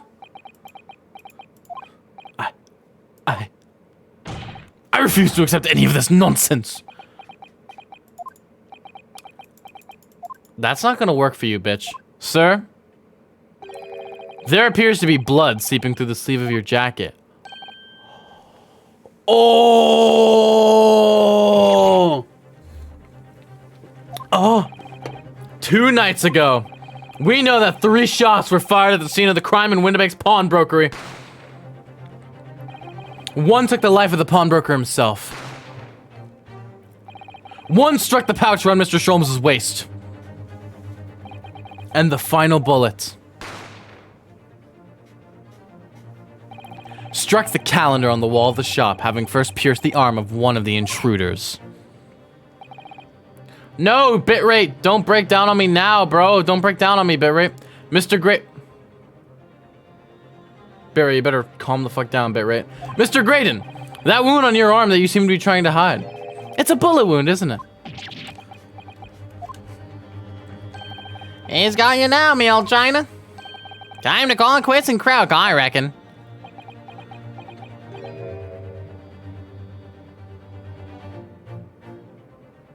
Bitrate! Bitrate! Calm down. Calm down, Bitrate. wouldn't acknowledge my presence there under any circumstances whatsoever. Those were my terms, remember? And I paid you handsomely to comply. Clearly I was a fool to think I could trust some common backslum thieves. Fine, I admit it. I was there in Windibanks that night. I paid this pair 10 guineas to accompany me. And as you've noticed, I sustained an injury in the course of my adventures. But that is all. I admit to nothing more. Stealing government secrets, negotiating with Mr. McGilded. Dance suave. As God is my witness, I'm sure I recall nothing of the sort. He's not going to go down without a fight. Not until I show him hard evidence, I suppose. Nevertheless, oh my fucking god. If you don't calm the fuck down, Bitrate, I'm gonna fucking freak out. The defense has now established a crucial fact. Which is... Well, we know that one bullet was fired from each of the 2 firearms we have in evidence. The bullet from the Skulkin Brothers' gun hit the pouch around Mr. Sholmes' waist. And the bullet from Mr. Windibank's gun clearly must have been the one that caught Mr. Graydon on the arm. Indeed it must. We can rule out the possibility that the man shot himself. And that leaves us only one conclusion. Mr. Windibank was shot by a 3rd gun, which can only have been fired by the 3rd intruder. Goodness! That's right, Mr. Graydon. The only person who could possibly have shot Mr. Windibank that night is you! Hold it. Hold it. Was that Graydon? Hold it. You little upstart. You made a grave mistake when you summoned me here. What? What's that supposed to mean? Yes, as you rightly say, I was there at the pawnbrokers. I did my best to hide that fact, naturally. I had no intention of ruining the distinguished career I'd built for myself at the communications station. But did the thought never cross your mind? Did you never consider the possibility? What do you mean? What thought? What possibility? The possibility that if I was there at the scene, I may have witnessed the crucial moment. You see, this makes me a key witness in this case, and I have my hands firmly around the neck of your client. What? This is bullshit, by the way. Are you suggesting? I saw it all. Bitrate, I'm going to fucking murder you.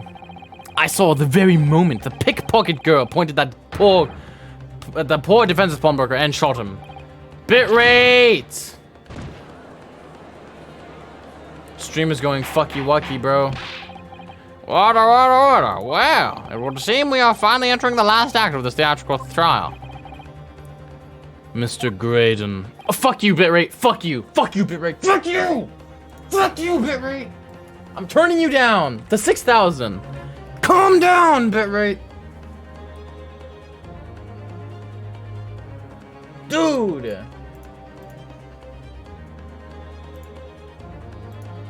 Holy fuck. Fuck you, Bitrate. Yeah. Yes.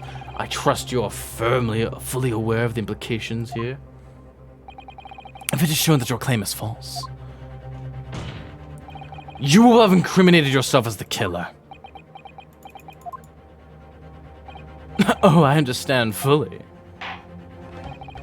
Then I must ask you to give formal testimony once more. You will explain to the court precisely what you saw the moment the defendant allegedly shot the victim. Nothing would give me greater pleasure. Here we go, man. This might be our last cross-examination, dude. This might be it. The moment of the shooting. While these ruffians were jostling with the broker, I was still near the entrance of the shop. When Mr. Windibank threw Nash over the counter, I felt a sharp pain in my arm. I pursued the man, but he shut himself in the storeroom. I could see him through the peephole in the door, though. The accused in the black coat shot the man in the back as he was trying to flee to safety. What the fuck do you mean in a black coat? I saw the blood splatter all over that wretched girl. Then she tossed the gun out of the peephole, so I picked it up and made my escape. Why would you... What? Good gracious, this is quite extraordinary testimony. I'm smirking. You claim, sir, under oath, you've clearly seen the defendant pulling the trigger. Bro, no, Gina didn't have the coat, though. Order. It wasn't my intention to testify in this way. But neither is it my intention to be found guilty of a murder I didn't commit. So you see, my hand has been forced. I tell the truth now as an act of self-preservation. The truth? Until now, the prosecution was completely unaware of these details. Grayson, yes, sorry about that. Having shot me in the arm, the pawnbroker was then shot in the back by the accused. But like, that does make no fucking sense. And as I said, she was showered in his blood. You say the blood splattered all over the accused's coat? Are you sure on that point? Of course. Oh yes, quite sure.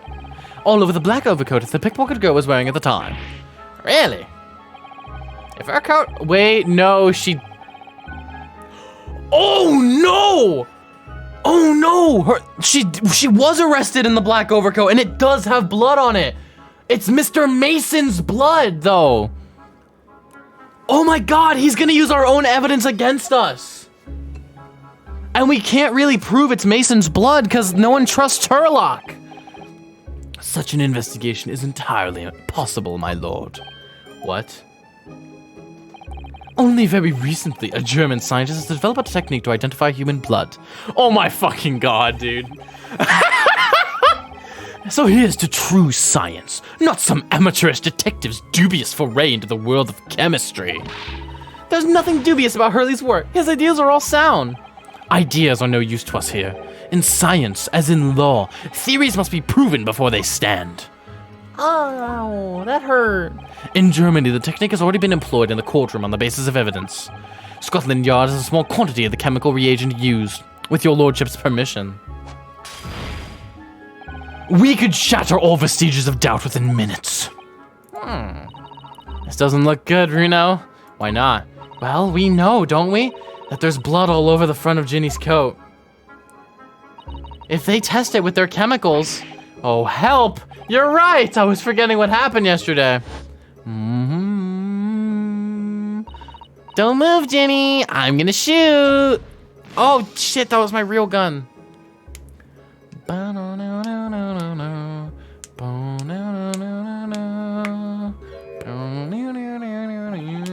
But that's not Mr. Windibank's blood. That stain is from 2 months ago. That's Mr. Mason's blood, from when he was stabbed by Mr. McGilded, who was wearing the coat at the time. My lord, the defense objects to the test proposed by the prosecution. Overruled. Lord Van Zieks, make it so at once. I don't know how we're gonna get out of this, dude. With pleasure, my lord. And whilst we await the results, the defense may proceed with cross-examination. Fuck. Once they find that blood on the overcoat, Gina will be... Counsel! Yes, my lord. Your cross-examination. Of course, my lord. If this cross-examination doesn't go well, if I don't manage to uncover some new decisive evidence or a really compelling clue now, I have a very bad feeling about the outcome of this trial. Better call Rister. Let's do this shit. It's you and me, baby. The moment of the shooting. Hold it! Hold it! Mr. Windibank emerged from the storeroom, I believe. Ringo and Nash was scouring the counter when he suddenly appeared and flew at them. He had already had the revolver in his hand. Fortunately, I wasn't too close. I've never been so scared in all my life. Yeah, we're just your regular mild mannered burglars, that's all. We ain't like violence. Says the pair who carry a gun. What do you mean when you say you were near the entrance to the shop? I was in the doorway, running my eyes over the shelves of forfeited items. Looking for the music box, of course. The broker went for Nash in the first place. Then Ringo joined in, making it 2 against 1, so I assumed they could handle the situation. But I was wrong. I was trying to help me little bruv, but the old geezer chucked me over the blooming counter. So I pulled me gun on the old fella, and that soon made him scarper. The pair of you upon seeing the poor defenseless pawnbroker together, shame on you. Sorry, Gav.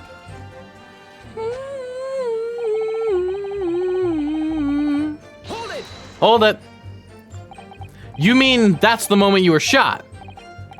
Yes, though I didn't immediately realize what had happened, of course. None of y'all doing shady shit? Okay. Things crashed to the floor from the counter as 3 men were brawling. I was exactly that moment that it happened, so I didn't hear the gunshot. And the bullet went on to strike the calendar in the wall behind you. So it would appear. When I looked at my arm, I saw it was bleeding badly, so I wrapped my handkerchief around it. Seeing as I couldn't explain what had happened to a doctor, I had no choice but to wait for it to heal. I didn't imagine it would still be bleeding 2 days later. Did Mr. Windibank intend to shoot you, do you think? Well, no. I don't imagine he even noticed I was there, to be honest. Perhaps the gun went off accidentally. Anyway, it didn't quite strike home. When I pulled my gun on him, he tried to shove me out of the way. And then he scarpered through that door out the back. At which point, what did you do? I pursued the man, but he shut himself in the storeroom. I could see him through the peephole in the door, though. Hold it! Bitrate! You mean you chased after him? I don't recall the reason why, but I ran after him to the back of the shop. And what about this peephole in the door you mentioned?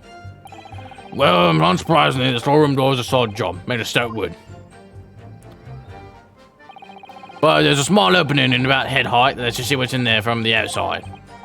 Actually, I should know that, shouldn't I? I looked through it myself that night. Yeah, nice little... Yeah, she did have the coat on. Fuck. And what about your burgling brothers? Did you see what went on to the people as well? Not likely, Guv. Didn't see nothing of the sort, Guv. I doubt if these two buffoons were even aware of the people's existence. So the Skulkin brothers were there, but they didn't see the killing of Mr. Windibank take place. Inside the storeroom, I could see the broker and that young girl standing there. The defendant. Yes, well, neither of them noticed that I was looking. The girl raised her gun and pointed it straight at the man. And then? What did you see then? The accused in a black coat shot the man in the back as he was trying to flee to safety. Hold it! Yes, when the crime was discovered, the defendant was found with a gun in her hand.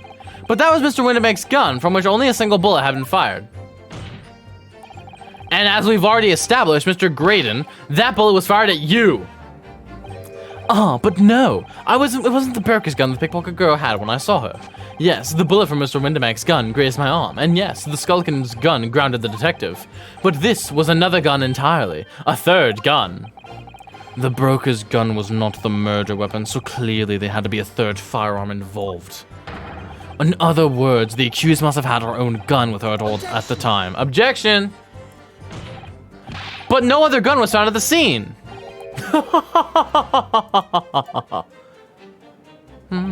Calm yourself, counsel. Sorry? You must consider the evidence in order. Oh.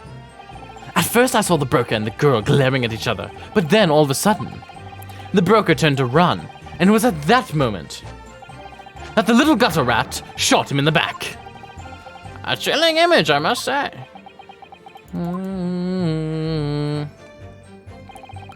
I saw the blood splattered all over that wretched girl. Hold it! Hold it. All over her. Yes, through the people. I saw it clearly. Of course, the stains are invisible now, well, through the coat being such a dark color. But I assure you, that garnet is still sullied with the victim's blood. Well, it's sullied with blood, that's for sure. But it's not Mr. Windibank's blood, is it? No, that's right. It's Mr. Mason Milverton's blood from when McGill had stabbed him 2 months ago. It's so annoying. If they'd only accept Hurley's chemical analysis, we could prove that. But they won't, so unfortunately we can't use it as evidence to support our case. Rather bother, mate. Then she tossed the gun at the people, so I picked it up and made my escape. Hold it! What the fuck does that even mean? Did I hear you correctly? She threw the gun out of the room. That's right. After the broker fell to the floor, she started walking over. Over where exactly?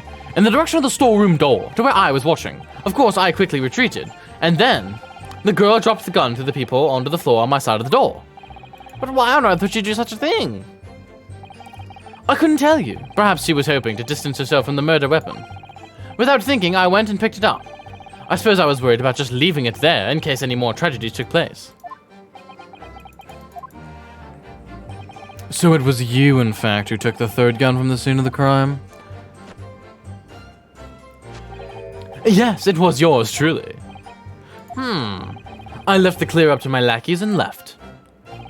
Clear up? We made a bit of a mess around the counter, so Mr. Whistle and Flirty here told us to tidy up. He thinks he's our bloomin' mum sometimes. Well, I was paying you enough, by God. Tell me, Mr. Graydon, when you left the pawnbrokery that night, was it by any chance with the second disc in your jacket pocket? You're like a bull at a gate, aren't you?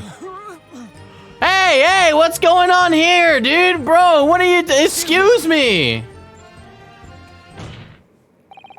Gentlemen!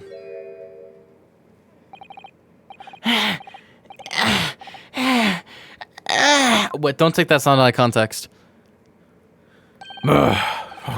Something wrong, Sunshine?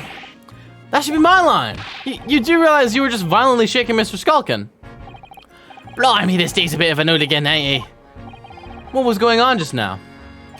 You saw him? He grabbed me by my whistle. Why the blazes, he said. Didn't you mention the third gun while we got down to the station? And why didn't you? Cause we didn't know nothing about it. Or that flaming people in the door. Sorry about that. I can be prone to losing my rag sometimes. Not her, are you? God blimey. See the way he's looking at me? I'm telling you, this dude gives me the willies. That was strange. The inspector doesn't normally get quite as worked up as that. He wouldn't normally grab someone. No, that wasn't like Gregsy at all. He's normally all sweetness and light, no matter what I say to him. Yes, well, I think you might be a special case, Iris. Well, anyway, that was definitely out of character. What the fuck is Gregson got going on with him, bro? My lord, requesting your lordship's permission to interrupt the cross-examination. Explain yourself, officer. I have the result of the test that was ordered earlier, my lord.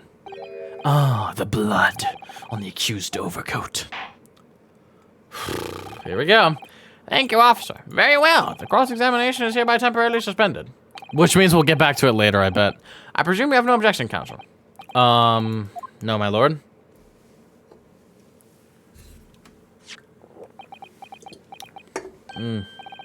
Well, there you have it. Correction, mate. The report, please, Inspector. Your correction, yes, sir. Traces of human blood were found on the overcoat of the defendant, Miss Gina Lestrade. From the extent of the stains, it would appear that they were from the result of spattering following a gunshot wound. End of report. Goodness me! From a gunshot wound? That might be false. Oh! What a move! See? What did I tell you? Objection. No, the blood on that coat is not Mr. Windibanks. I don't know what makes you say that, counsel. The coat originally belonged to Magnus McGilded. Just before his coat was deposited at Windibanks, Mr. Gilded had fatally stabbed Mr. Mason Milverton. So the blood on that overcoat is the blood of the brickmaker found from the omnibus case. Well, the dead cannot speak. Isn't that right, my Nipponese friend? Sorry? 2 months ago, in this very courtroom, did you not argue fervently for McGilded's innocence? And yet now that the man is dead, you brand him as a murderer? Your conduct shatters any shred of respect you may have earned for yourself in this country. But that was... I call it a bully disgrace. Trust me, that's what it is. How do you determine whether the blonde in that coat is 2 months old or not? Surgeon, can you help us? Even a stereoscope couldn't help the answer to that problem pop out. It can't be done. But we use Mr. Sholmes' specially formulated chemicals. Mr. Sholmes is a detective, not a chemist. Would you put such faith in a chemical formula devised for me, by example, when I'm a communications officer? I healed Del Pirolski to starving boy, and he ran away crying. Damn, bro. Herlock Sholmes is barely more than a figment of the public's imagination. His name carries no weight in this courtroom. No weight at all. How could you say that? Victory is sweet indeed. This proves that my testimony is the whole truth from start to finish. How do you arrive at such a conclusion, sir? As the witness said, the accused's coat was splattered with the blood of the victim. The only way Mr. Graydon could have possibly known that fact is if he saw it happen. In other words, his testimony is solid, and the conclusion is singular. It was the accused who shot the victim in this case. That is the whole truth. Ah! My lord, been a long bout this one, but this old war has something to say now, if you please. Mr. Foreman, As of this moment, sir, the squadron has reached its final decision. Ready, men? All for one now. Sir! Guilty. Guilty. Guilty. Holy fuck. Alright. Guilty. Guilty. You've seen literally everything in this trial and Mr. Graydon's bitch ass, and you still think Gina did it? God fucking damn you, jury. Well, it would appear that, ladies and gentlemen of the jury, have reached a unanimous verdict. Oh boy. Oh, he took a sip, finally. The defense has consistently failed to unpick this witness's testimony. Here's to any attempt you may make at unpicking the jurors' decisions being equally successful. I don't believe it. After I've come so far, how is it all unraveling on me so fast? Here comes the hold it. Here it comes. How very distressing. I bet it's Susato. Why do I have a hunch? To be held in such low esteem. Is it Susato-san? I have a hunch. What the fuck? You're not a pretty Japanese judicial assistant at all. Why don't you agree, Mr. Naruto? Officer, you've delivered the report now. That will be all, thank you. It occurs to me with some regularity, Mr. Naruto. That scientific truth shall determine not by science, but by none other than the human mind. Is this Sholmes in disguise? Could you imagine? I know that voice. Am I going mad? Ah! There's no way. Ah!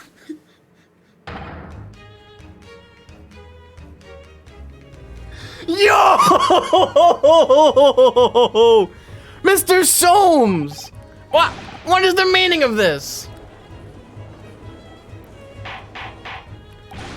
Order! What business do you have here, detective? The last I heard, you were recuperating in hospital. As I would be, had I not been set upon an errand. What errand? Hurley, it's really you. You're awake at last. Yes, good day, Iris. I appear to be rather late to rise. My apologies. Now, my lord, if you will humor me. In what manner, sir? I have something of a great importance I wish to give to the young lawyer over there. I need no more than 5 minutes. Would you be so kind as to spare us the time? What say you to this, Lord Van Zeeks? This trial has taken many hours of the court's time, having spent so long already. Exactly, having spent so long already, we don't want to go wasting any more precious time. As I was saying, having spent so long already, it would seem Curler should deny the defense a mere 5 minutes. Very well then, counsel, you have 5 minutes. My dear fellow, I apologize for my tardy arrival. Mr. Soames, are you alright now? Alright, I'm all wrong. Sorry? I've only just managed to summon the strength to stand, man. I asked the judge for 5 minutes. But I fear that even that may prove too much for me. Pray forgive me, should I pass out? Let's make this discussion as short as possible. Hurley, this place is full of idiots. None of them can see how wonderful your chemical blood analysis is. Oh, well, that concoction of mine was really just a bit of sport to assist me in my investigations. I never took the trouble to refine it for appraisal by the scientific community. An oversight on my part. Right. Modesty? Surely not. But enough of that. I'm here to give you this, my dear Fido. What's that? A lavender furoshiki wrapping? From Susato! A leaving present from Miss Susato. From Miss Susato. Sus. If possible, matters were to be settled without me giving you this. Those were her instructions when she asked me to do her this favor. That's what they were talking about at the end of the last thing. I don't understand. Miss Susato foresaw today's events, I believe. She knew the culprit would attempt to escape justice by means both devious and underhand, and that you, Mr. Naruhodo, fighting fairly as you are wont to do, would find yourself in considerable peril. At that very moment of crisis, you were to be given this small parcel. Those were the dear lady's instructions. A leaving present from Susato-san. Whatever could it be? What is this? Oh, It's the machine I made! The kitty door maker?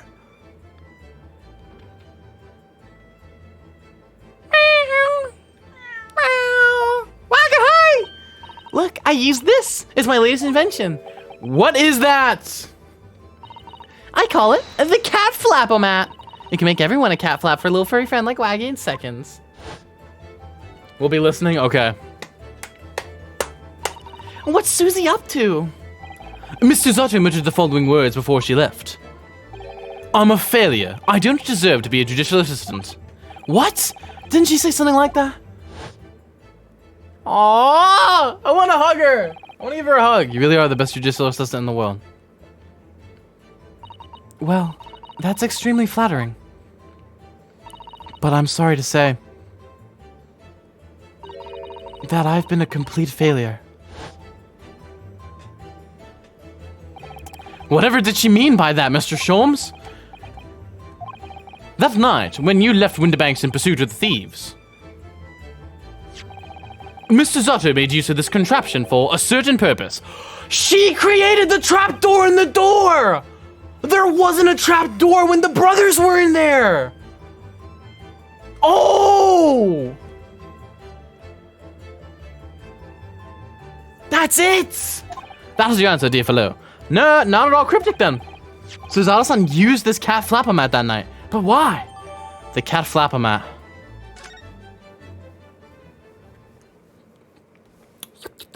Baja Blast. Hiya! Your 5 minutes is over. We're out of time already? Alright. This is my good fellows. I'm grateful to you for affording us that brief recess. Mr. Reaper. I need no thanks, detective. After all, the die is cast. Is it really? The jurors are unanimous in their leanings, no doubt. My learned friend will consider a summation examination. But as any attempt to alter the verdict now would be utterly futile. I wonder... Mr. Naruhodo! Yes? The rest is down to you, dear fellow. What is your plan? Dude, the cross-examination isn't over. The rest is down to me. I need to be careful here. If I make a wrong move, the trial will end badly. My lord, the defense requests... Time to think. Bro, time to think, boys. Who else here wants time to think?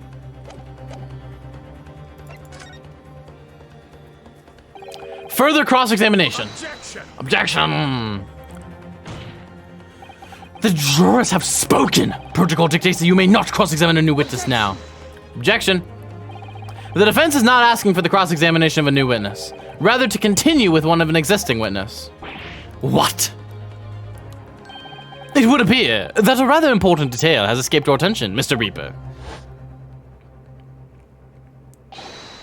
My lord. Request your orders to interrupt the cross-examination. My lord. Thank you, officer. And very well. The cross-examination is hereby temporarily suspended. Did Sholmes kill the officer and take his outfit, like, Hitman style? No, my lord. So nobody can say anything then. If Bruno asks to resume his cross-examination of Mr. Graydon, the court is obliged to allow it. This is absurd!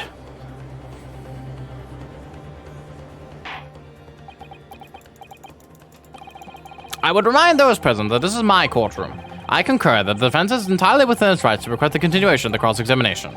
However, I will not permit an unremitting protraction of these proceedings. Therefore, I have decided to afford the defense one final opportunity in concluding the cross-examination. Counsel, you must choose but one statement from the witness's testimony, and but one piece of evidence to present in support of your argument against it. A single chance to present evidence? If following that, the situation remains unchanged, I shall move to adjudication. Is that clear, counsels? You will not press the witness any further. My lord. Yes, my lord! A single statement and a single piece of evidence. Most generous. Well then, Mr. Naruhodo, it's high time I fell in a dead faint. I leave this in your capable hands.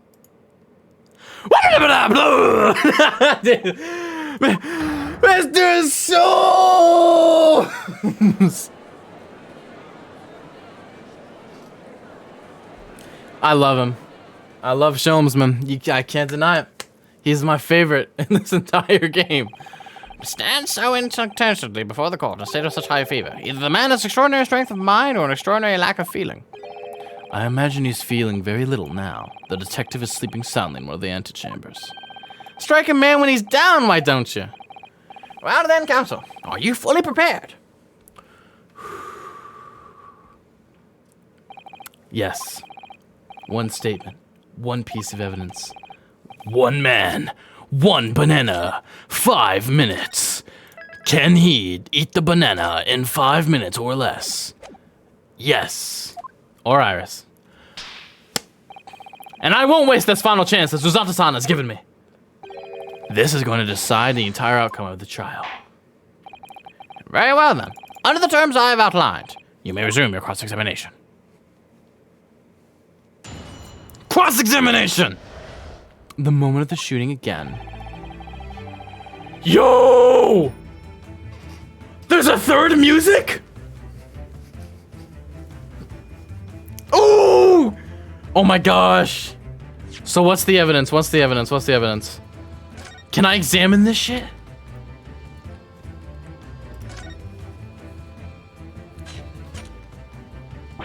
Phew! Those vicious teeth look like they could rip almost through anything. They're good, aren't they? They're made of a special alloy I developed just for this job. The cutter rotates 10 times per second so we can get through any kind of door in no time at all. And what are the two parts at the top there? Ah, those are for attaching hinges to the section of door that gets cut out. Right, of course. Nothing can match this machine for power. It can make mincemeat of even the toughest of doors. Sounds so charming and friendly when you say what it's for, but feels like the reality of the Cat Flapomat is that it's a grim weapon of door destruction. Why, guy is so adorable, there's nothing I wouldn't do for him, even developing deadly weapons.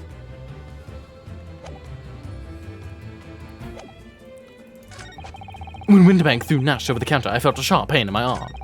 I pursued the man, but he shut himself in the storeroom. I could see him through the people in the door, though. No, you fucking couldn't. No, you fucking couldn't. There was no people in the door. Here we go. This is it. Objection! What on earth is that eccentric contraption, counsel? Oh, it's my Cat Flapomat, my lord. It makes a way for cats to get in and out of a room. It can cut through any door you can think of and make a new little door in the middle of it. That's right, my lord. It's a device for creating so-called cat flaps. Small doors for cats to come and go as they please without their owners having to open the main door. I'm sure we can all work that out for ourselves. Ah! But that's Cat's contrivance. Has no possible relevance to this case. Oh, really? Of course it doesn't. To start with, there was no cat flap in the pawnbroker's door. Not being a keeper of cats myself, I'm afraid I fail to see what this has to do with the Matotan. Perhaps it would help if I described its function another way, then. This contraption is able to create a peephole in any door you can imagine in practically no time at all. I beg your pardon? A peephole, you say? 2 nights ago, we arrived at the scene only minutes after the murder of Mr. Winterbank had taken place. That's right. According to the paperwork at the yard, it was you, your Japanese assistant, and Sholmes. Yes, the 3 of us were together. And it's recently come to my attention that my assistant made use of this device at the time. Your assistant did what? There was a peephole in the storeroom door. I can attest to that. Because I looked through the peephole myself in order to see inside the locked storeroom. This is ludicrous! What are you trying to say? Of course there was a peephole in the door. I said as much as my testimony. How else could I have witnessed the crime, for pity's sake? Oh my god, he doesn't realize how screwed he is. Yes? How could you? What? Counsel, kindly say what you mean. All right, it's time. Time to strike the final blow. What I mean is this, my lord. My assistant made the people in the storeroom door, and until such time as she did, the door had no hole in it to look through. What? No! Oh, bruh. Objection! This is a farce! Are you really suggesting that the peephole in the door was... Yes, it was created only after the incident had taken place, by my judicial assistant using this device. Your assistant tampered with the crime scene whilst being fully aware of the gravity of her actions. That is a most serious act of vandalism. For which I humbly apologize, my lord. It was in the few minutes that I left the scene in order to pursue the Skulkin brothers and alert the police. Nevertheless, in the light of this new information, it becomes apparent that Mr. Graydon's testimony is riddled with holes. Riddled with... Explain yourself, counsel. The majority of Mr. Graydon's testimony that appears to incriminate the defendant is based upon what he witnessed through the peephole in the storeroom door. Yes, that filthy girl shooting the man in the back. However, if at the time of the incident, that peephole did not yet exist in the door, there's no possible way that you could have seen what you claim to have seen. In short, your entire testimony is a pack of lies.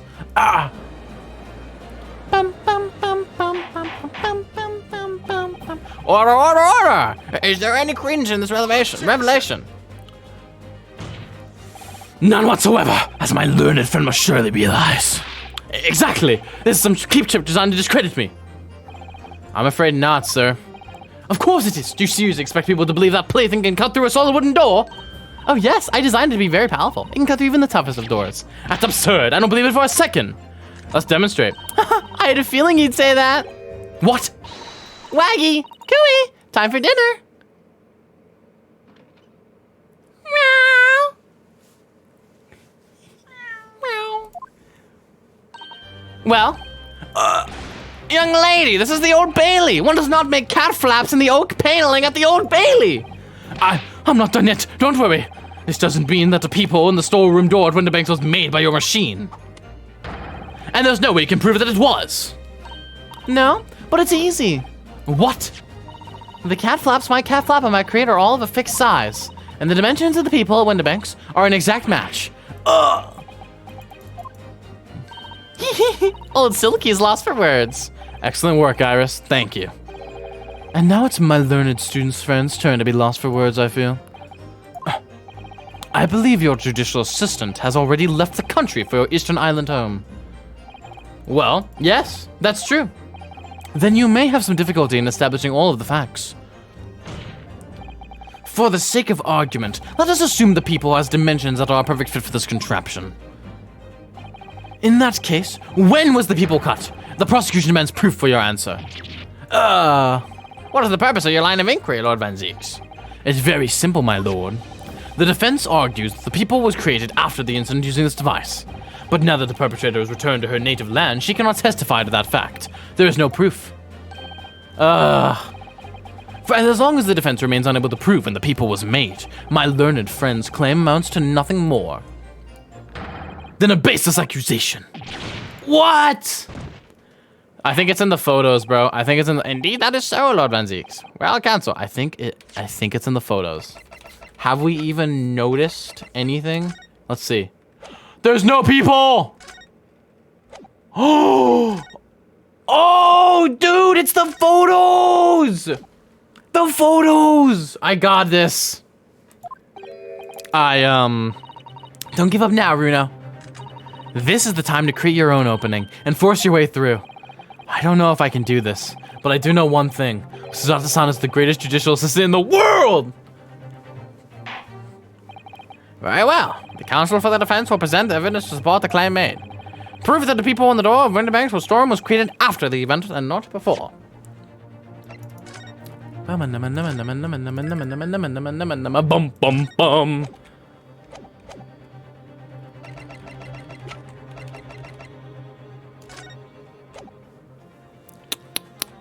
Bam! What are you?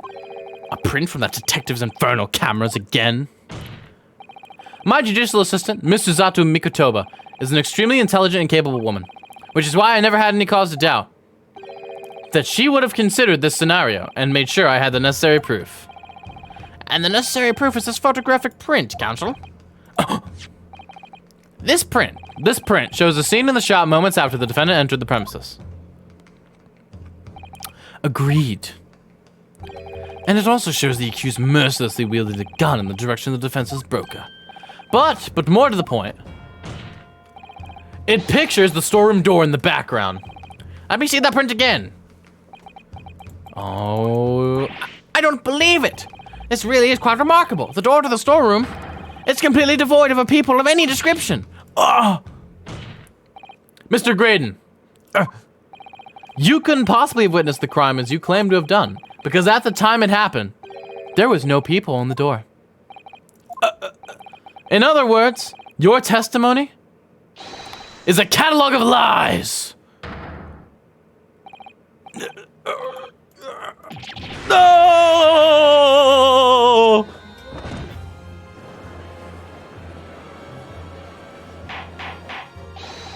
Order, order, order! I am satisfied the defense has substantiated its claim beyond all reasonable doubt.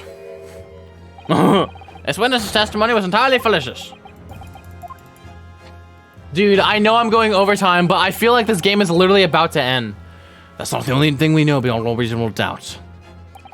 My learned friend's assistant's guilt can no longer be denied. That woman tampered with the crime scene. Good luck punishing her, bitch.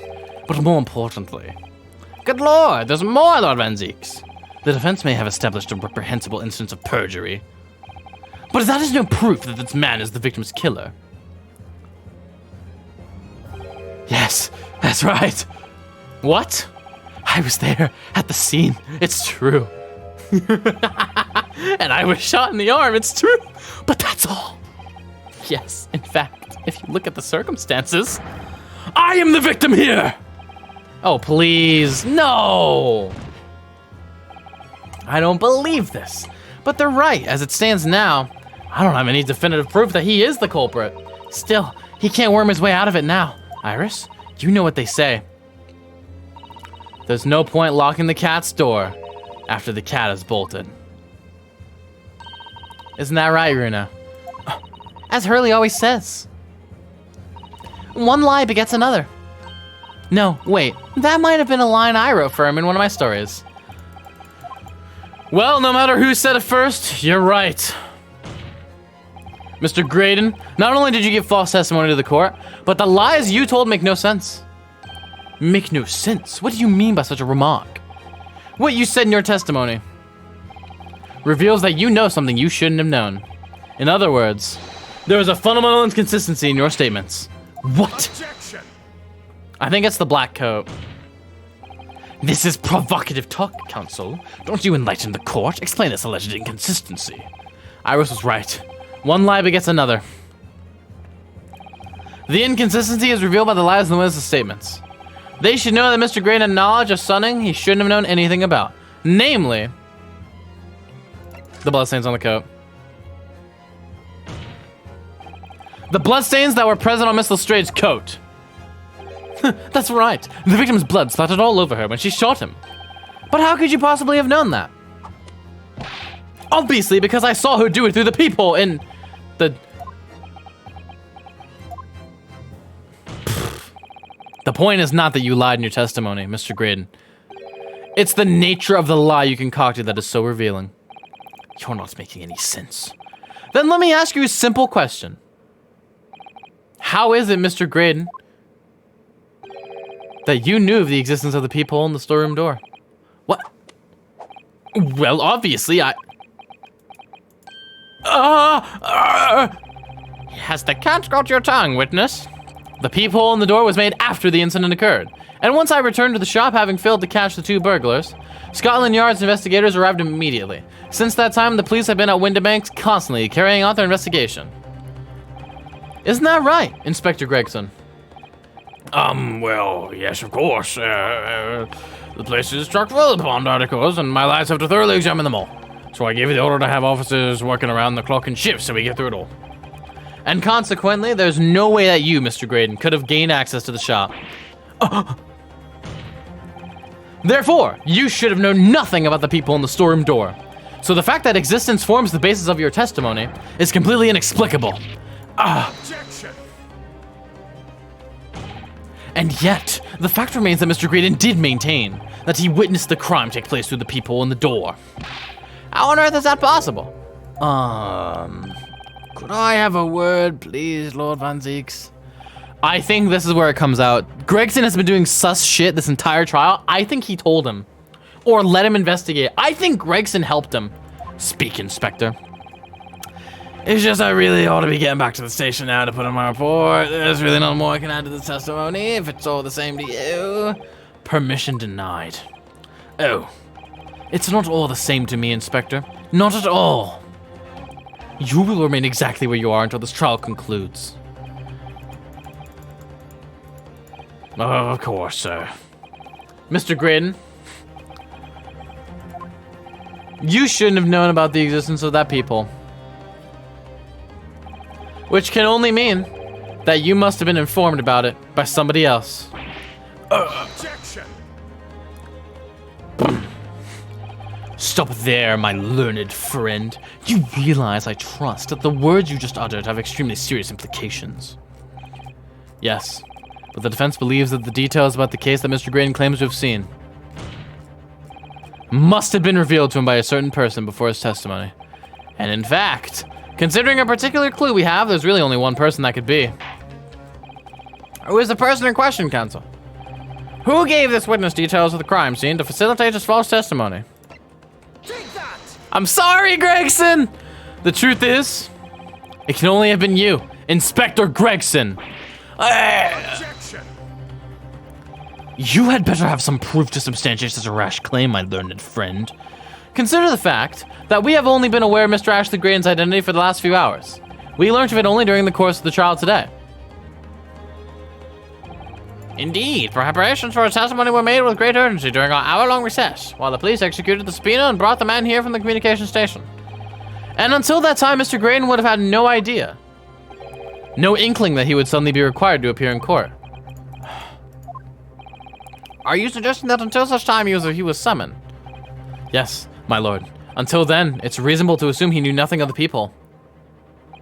It was only once Mr. Graydon was in the stand that he realized his position, that he would have to defend himself against the accusation that he was the third intruder. You're suggesting to the court that it was while this trial was in progress that he received the information, so that he could commit perjury in order to save his skin? Exactly. And the only person with knowledge of the investigation that he had any contact with is you, Inspector Gregson. This is a blooming outrage. Why would I be giving away details of our investigation to this fella, eh? I was summoned to his lordship's chambers during the recess in any case. Had you forgotten that? Quite true. I had a number of questions regarding the events that transpired at the pawnbrokery. Which means the first time these two laid eyes on one another was after proceedings resumed following the recess. Since then, they've been in full view of the stand, where such illicit discussions couldn't possibly have occurred. But they literally did and we saw it. Ooh, I've just remembered something, Runa. What is it, Iris? There was one time before, wasn't there?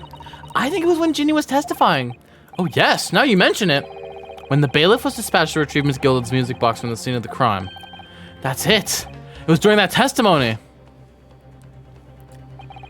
I remember finding it strange at the time.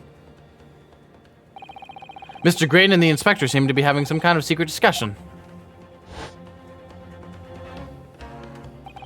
It would have been possible for you to give Mr. Graydon the information he needed then. You little toe rag. You're making all this up. Oh, I'm a respectable Scot and the Yard Inspector for crying out loud. Why would I do something like that? Why would I be giving away confidential details to the likes of this bloke? Admittedly, you wouldn't have had any reason to do something like that for no gain. But perhaps it was part of a deal of some kind. Then it starts to make more sense. What deal, counsel?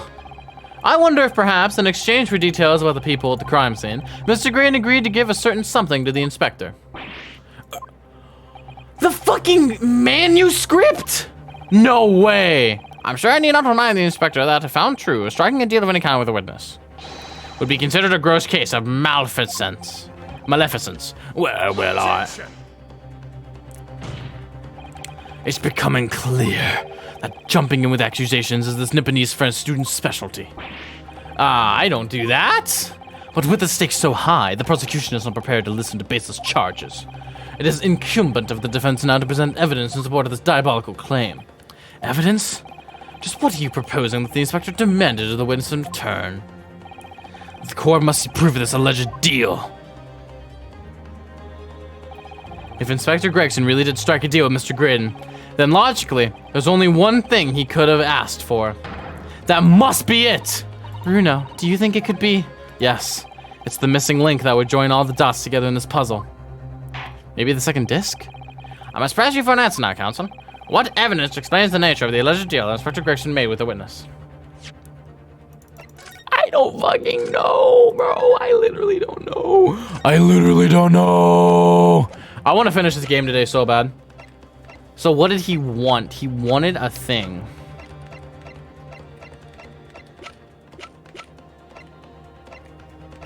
It has to be this. Take that! This, my lord. This shows exactly what the deal between these two men was all about. Huh. Well, Inspector, what do you have to say for yourself? Oh, that's not it. That's definitely not it. Dear me, it would appear this answer is in no way satiated your appetite. Oh, fuck. That's why you save. I'm very surprised at Gregsy. Must have been a compelling reason for him to give away case secrets like that. Oh, what's the most important thing to the inspector? What could have motivated him to do it? Well, most Scotland Yard inspectors that I know would put nothing above their duty to policing. So do we have some evidence that's related to the inspector and his duties, I wonder? Inspector and his duties.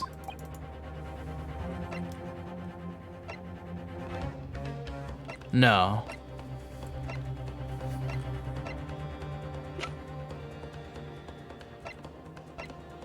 I have no fucking clue.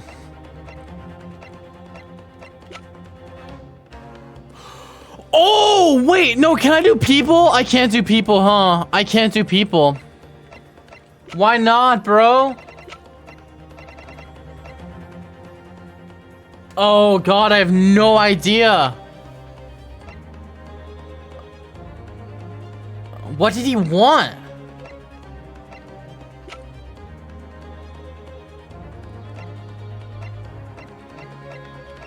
Dude, I literally don't know. Should I just start doing shit, honestly? What has, like, papers? What the hell has, like, papers and shit? Is there anything we can examine? Like, oh, hold on.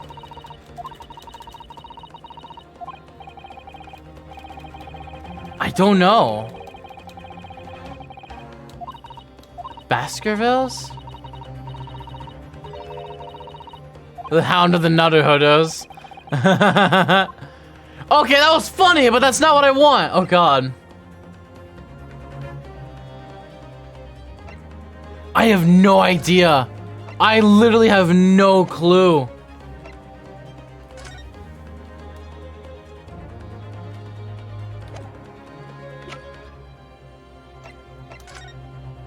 Coroner Dr. Stevens. No, I literally have no idea, though. Is the problem.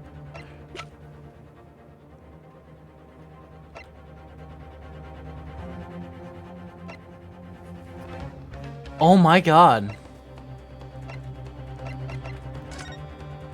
I mean, maybe? But he already had the disc. He wouldn't have wanted the disc. Take that! What? I don't understand. Inspector Gregson. Besides this murder, is it not true that you've been working on another very important case? What are you getting at now, Sunshine? Is it possible that this other top secret case is what's alluded to in this newspaper article here? The classified secrets being leaked overseas from the Ministry of Justice. How the bleeding Nora could you... We discovered during the course of this trial the music box deposited at Windibanks by Magnus McGilded. A special music box, designed to play 2 discs at once. It would seem very likely now that encoded on the pair of discs that were in McGilded's possession are the leaked classified secrets. He was trying to be good police. So I put it to you, Inspector, that in order to recover the second of the discs containing those secrets, you covertly made a deal, Mr. Graydon, in which you exchanged the discs for details of the case. You little... Ah! Order, order, order! On the day of the incident, when we met you at Windibanks, you said this.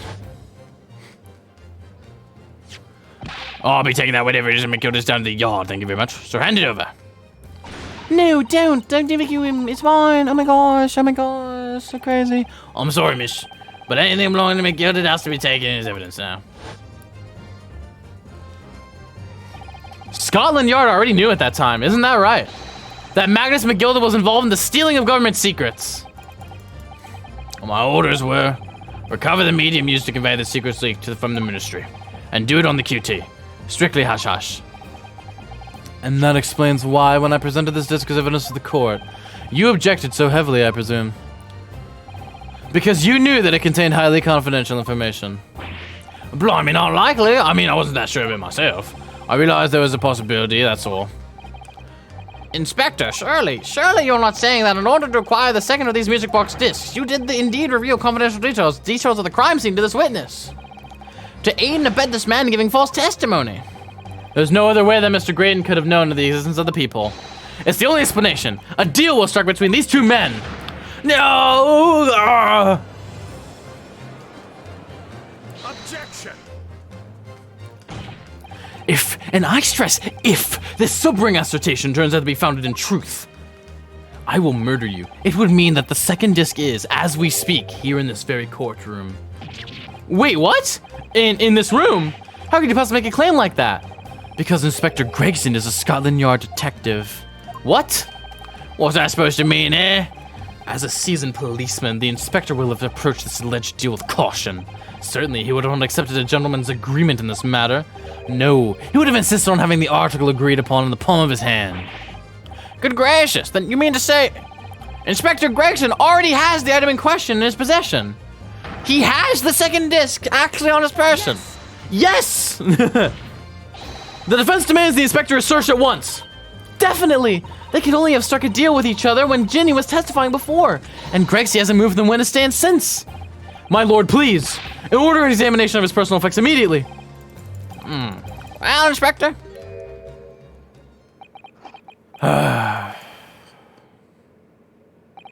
This young lad wants to tone down his imagination. He's insulted me and my profession quite enough.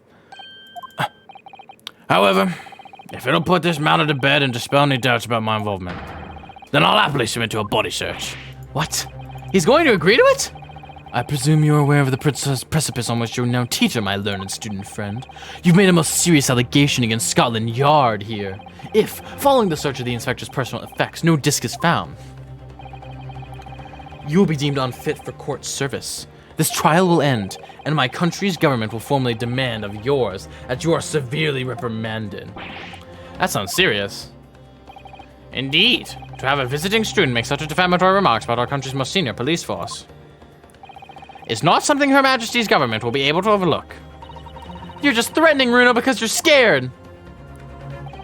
The accusation is beyond serious. You must be prepared for grave consequences. It's true. I can't imagine Gregson would have accepted a gentleman's agreement for something so critical. The disc must have physically changed hands, which means the inspector should have it. But somehow, something doesn't feel quite right here. Very well, Counsel. You know the implications, so let me ask you one final time. Yes, my lord. Do you still persist in formally requesting a search of the inspector's personal effects?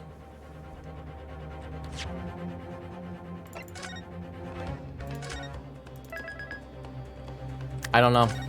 I have no clue. Literally none.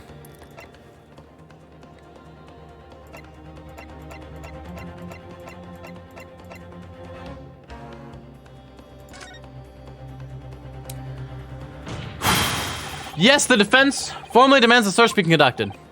Wow. Don't say you weren't warned. With your typical Nipponese stubbornness, we will land you in hot water this time. Perhaps the lesson will do you some good. Fair enough. I've got none to hide. Very well, then. Bailiff, conduct a search of the inspector's personal effects, please. Objection! Oh shit, this is wrong.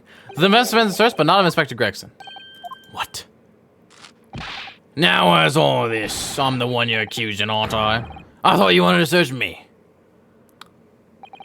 No, Inspector. Not you. Somebody else. What's the meaning of all this, eh? We lost it at last, have you, sunshine? The court should have to put up with this nonsense. You're being completely irrational. Be quiet, all of you. I don't know who this is. Oh shit. Runo's doing what you all told him to do and having the courage of his convictions. So you should respect that and listen to what he has to say in good faith. Because that's the British way. Well said, young lady. Indeed, this court is in awe of the defense counsel's conviction and eagerly awaits his next words. You what? Now don't be hasty, my lord. If I'm not mistaken about the things I've seen in court today, I'm fairly sure that I know who has that disc at the moment. There's only one person it can be. Fuck. I'm gonna do a new save. I'm literally going to do a new save. It has to be Graydon, right?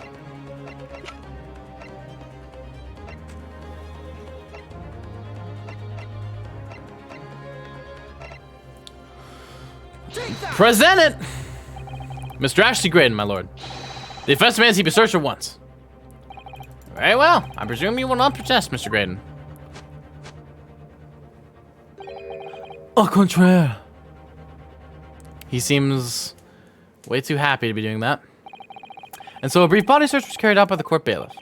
A few short minutes later, it was revealed that Mr. Graydon had nothing unusual in his person at all. Fuck!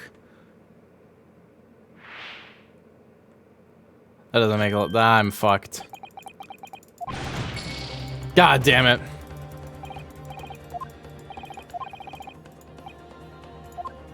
The events of today? Oh my god, what events? No! Take that! What if? Okay, never mind. Objection! Never mind. I messed up. Never mind. I did it wrong. I did it wrong. My bad. Ouch.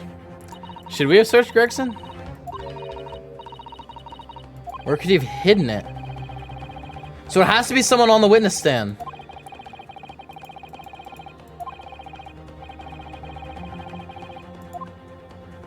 Oh my god, perhaps in another person's pocket. Someone with him on the stand. Not the brothers! Oh! Nash! Let me load it. I want more health. He's got it on Nash! Because he grabbed him and started shaking him and he slipped it on him! Take that! Of my lord, Mr. Nash Skulkin! Well, I never. Blimey.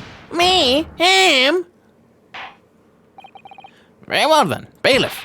Restrain the witness and conduct a thorough search of his personal effects. Hold it! Oh, he's fucked. Please, my lord! Inspector.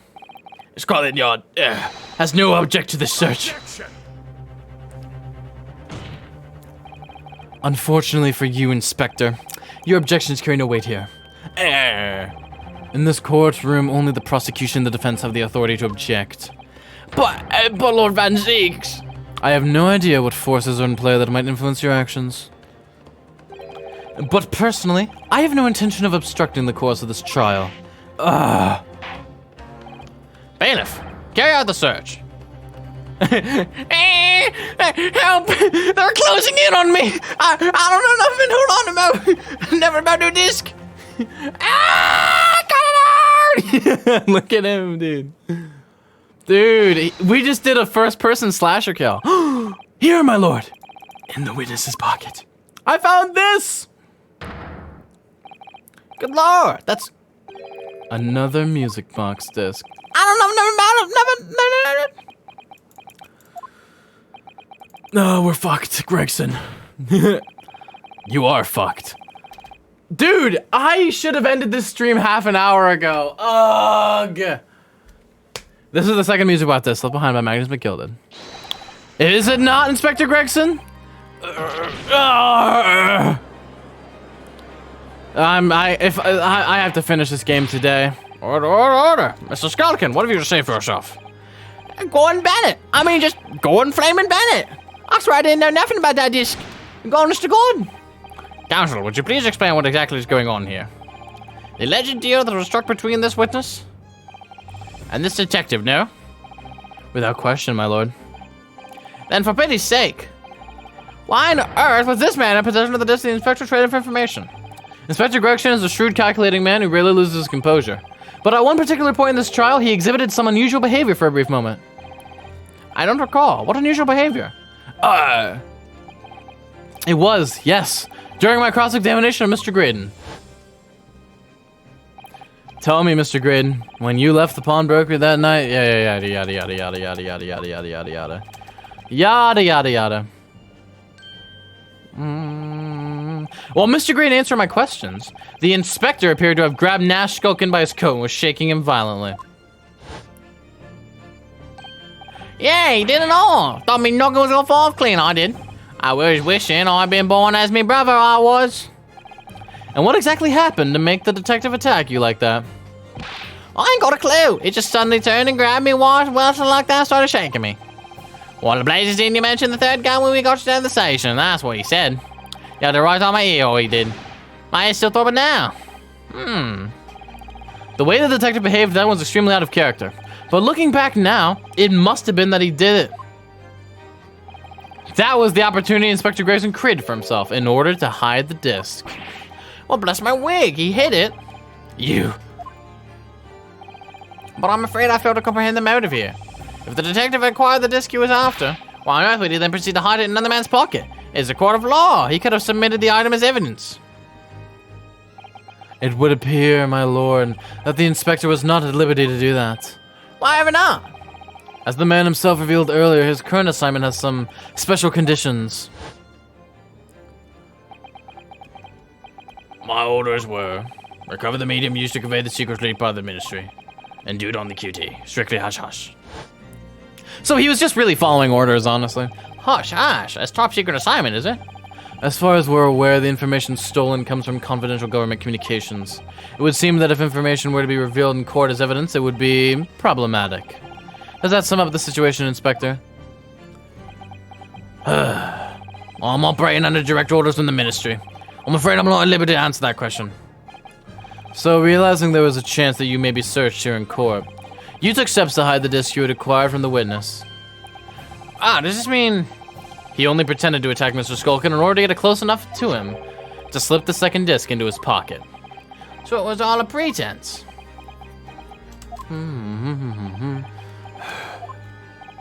Well now, Inspector Gregson, and you, Mr. Graydon, are you prepared to admit to the accusation made against you of this alleged deal? Ooh. Admit to it. Yours truly. Please. Mr. Graydon, clearly our Eastern visitor has an uncommonly active imagination. However, there's no proof that I passed that disc to the inspector. Objection! But then, how do you explain the reason why you knew about the peephole? I'm under no obligation to explain. What? Yes, I lied in my testimony. That I admit. So sentence me accordingly. But that is all I admit. Murder, leaking government secrets, striking a deal with a detective. All of it is at this young Eastern man's fancy. I have no idea what any of that is about. You're... What? Come on, Gregson. Gregson! Well, what about you then, Inspector Gregson? Do you admit to making a deal with Mr. Graydon in order to acquire the disc? Ladies and gents of the jury, as a scholarly non-inspector, I will declare this and nothing more. I am acting in the best interest of the country. Whatever I've done has been in the name of justice. Fucking A, dude.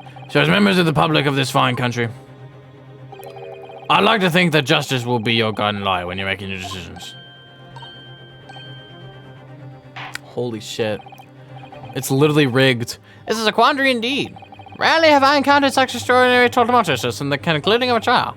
Nevertheless, in the absence of any further evidence to be presented, I believe it is time that we put the matter to the jury for their final leanings. Well now, as a fellow service to Queen and country, I must say I sympathize with the old inspector. Yes, he's a dependable man, I'm quite sure. In service, one becomes a good judge of character. I don't know, man. Even crossing your eyes ain't helping when it comes to looking at this case. It's all blurred to me.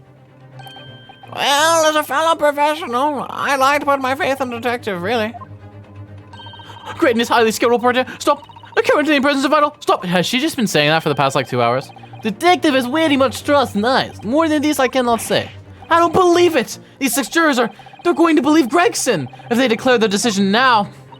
Is Ginny going to be found guilty? If I don't this is rigged! Definitive evidence, then we're going to lose.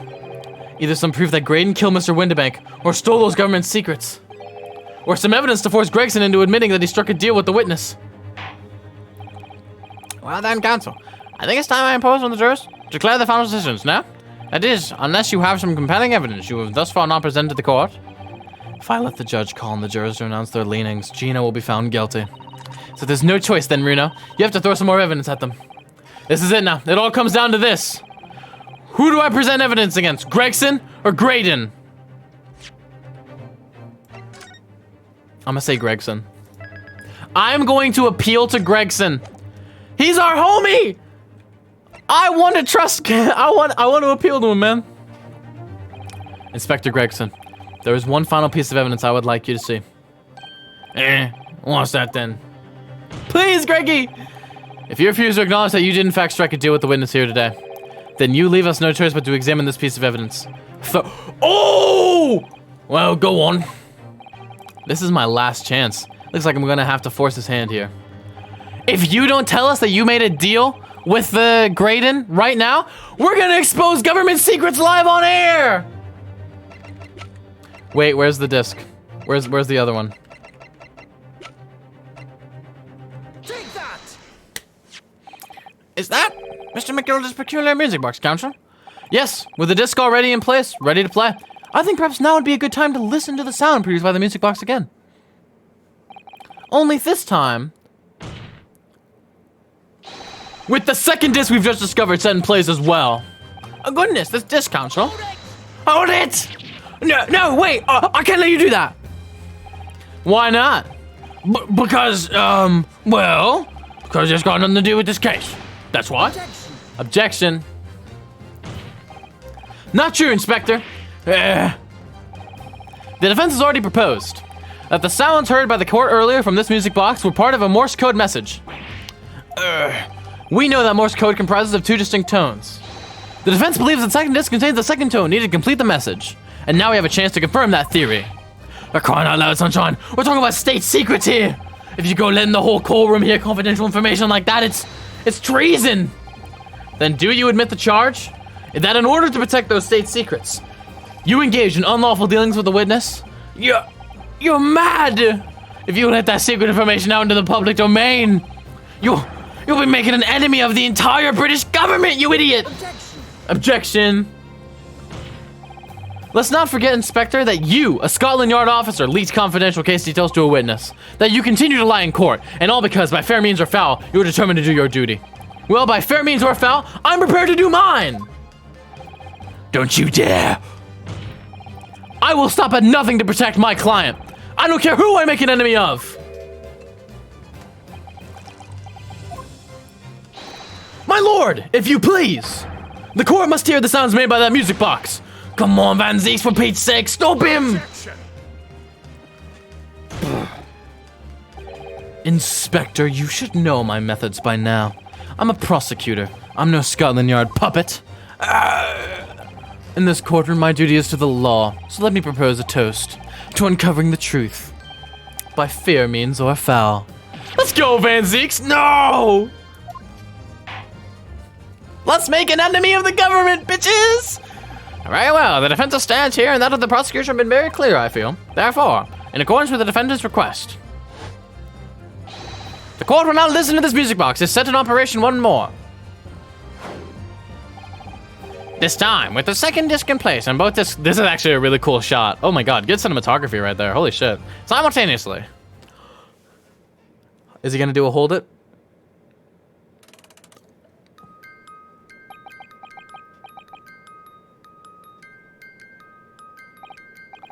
Oh, listen to that. It's unmistakable now. It's Morse code. Hold it. All right, I'll admit it. Whatever you want, but for the love of God, shut that blooming box up.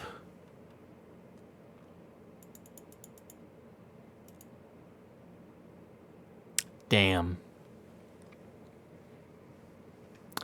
Wow. We did it. Let me ask you again then, Inspector Gregson. Did you or did you not strike a deal with the witness next to you in the stand, Mr. Ashley Graydon? Specifically, did you furnish the witness with confidential case details in exchange for this music box disc? Did you reveal the existence of the people in the pawnbroker storeroom door, Inspector? I did. Stop! What are you doing, man? It's all exactly like the young Eastern lawyer said. When the trial resumed after the recess, and we were stood here in the stand together, that's when he approached me with the deal. Shut up, you imbecile! Shut up! Ooh. Psst, you there. You're the detective who turned up at the pawnbroker the other day, aren't you? I may have something you're looking for, Inspector. With me at this very moment. So how about a trade? I suggest you accept. Or information that may make you certain individuals uncomfortable will soon become very public indeed. Then they kiss, and then they kiss. I couldn't let that information become public knowledge, not under any circumstances. So I accepted the man's proposal and told him details about the case that should have put him in the clear. The people on the storeroom door and the bloodstains on the overcoat. By giving false testimony, this witness intended to have the defendant wrongly accused of murder. Inspector, you knew that, and you still reveal those details to facilitate the witness's perjury. I did. But then it turned out the people had only been made that night, after the incident took place. Scotland Yard wasn't aware of that, if I'm perfectly honest. Well, Mr. Graydon, what do you have to say for yourself? There's nothing and no one left for you to hide behind. You struck a deal with the inspector in order to escape conviction of a very serious crime, namely this. You are the third intruder who broke into the pawnbroker on the night in question. And you perpetrated the murder of the proprietor, Mr. Pop Windibank. You...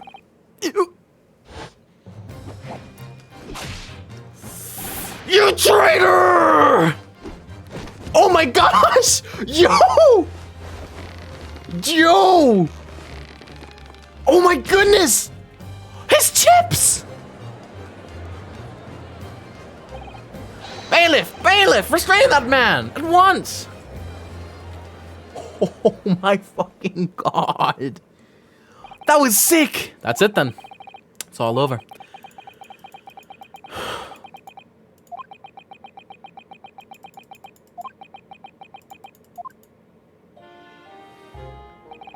I despised my life growing up. Oh, this is Ashley. I despised my life growing up. Those slums are vile places. I was cursed from birth, born into poverty, the son of a penniless artisan. My parents did nothing but quarrel all day long. What little money they had was never spent on me.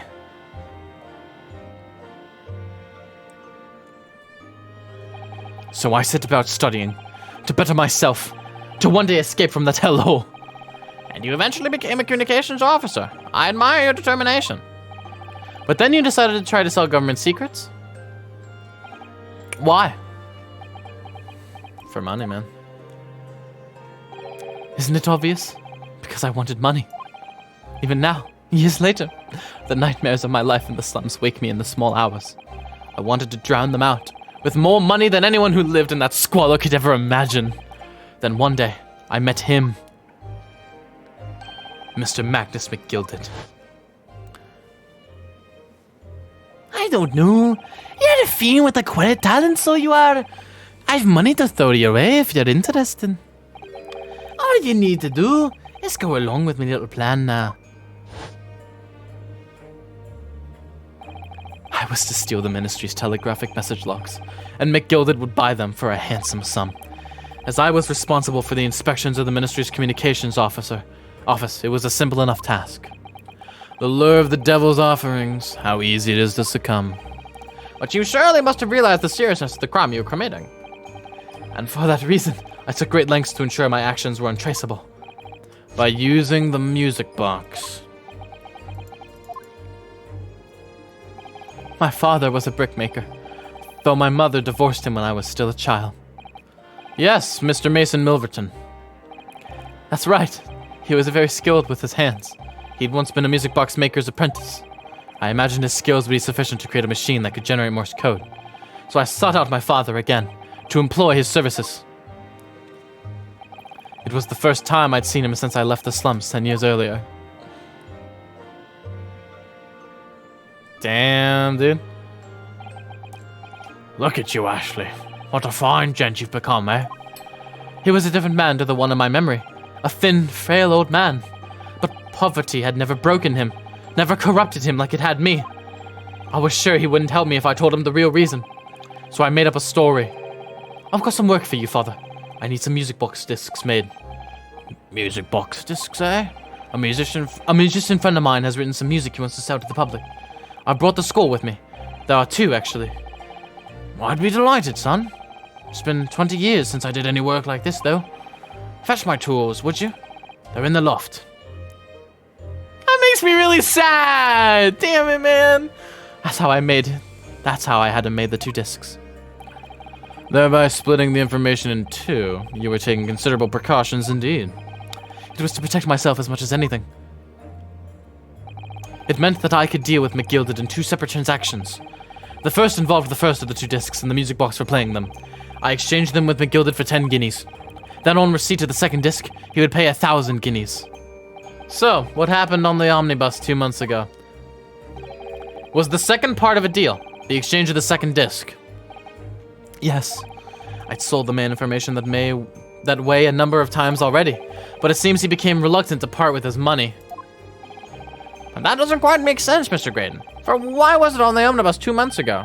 Your father, Mr. Milverton, was the one dealing with Mr. McGilded, not yourself. When I received the 1,000 guineas after my first completed dealings with McGilded, I decided to give 200 to my father for his troubles. Aww. But my father realized something was amiss. In time, he worked out I must be involved in something dubious.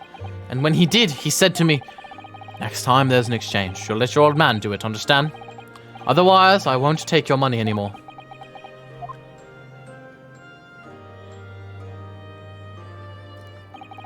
That was my father's way of dealing with it, I suppose. Climb into the omnibus, hand over the second disc, and take the money from McGilded. That's it. He had no idea what was actually on the discs I'd asked him to make. He never knew. Just like I'll never know why everything went so horribly wrong that night. All I know is that the disc was taken from him, and he never returned home.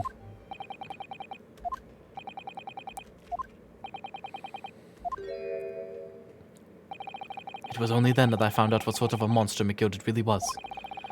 So after 10 years of not once uttering it, I swore on my father's name.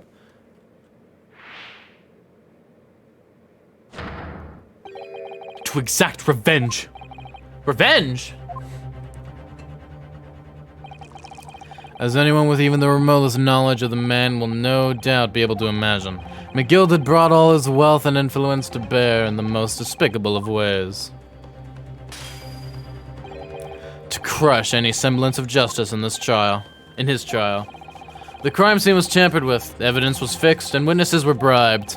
That trial 2 months ago was a farce from start to finish. My feet had barely touched British law back then, and I walked into that hornet's nest completely unaware of the sinister background to it all. I'd made plenty of money out of my dealings with McGilded by then, so I spared nothing in my arrangements 2 months ago. I knew exactly who to hire. If you're willing to pay the price, there are people in this city willing to do anything you ask. McGilded himself had shown me that. Are you saying that... I think you'll have some picture now. After he twisted everything to his favor in this courtroom to ensure he walked free. You killed him! I took matters into my own hands and delivered the justice that monster deserved!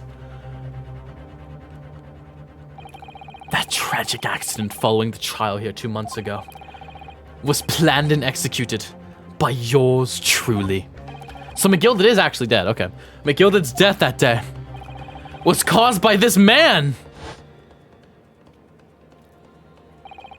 Everything is ready, sir. If you'd like to follow me into the courtroom. What's this over there? This sooner than I was led to believe. I was not inconvenient, sir. There were some changes to the schedule. Well, I must be making tracks now. It is time for the inspection. They're going to examine the omnibus again, so I'm told. I asked if I could be present for it myself. So that policeman who came to tell McGilded he could examine the omnibus again. That's right, an imposter. Bum bum bum bum bum bum bum. Hired by me. I'm sorry. McGilded uses his wealth to manipulate the trial. He paid people to adulterate the omnibus with all manner of false evidence. He threatened witnesses to lie in their testimony.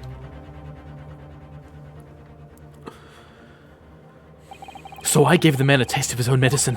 Once the omnibus was doused in paraffin, one of my sham policemen ushered McGilded inside and set him on a one-way journey to hell.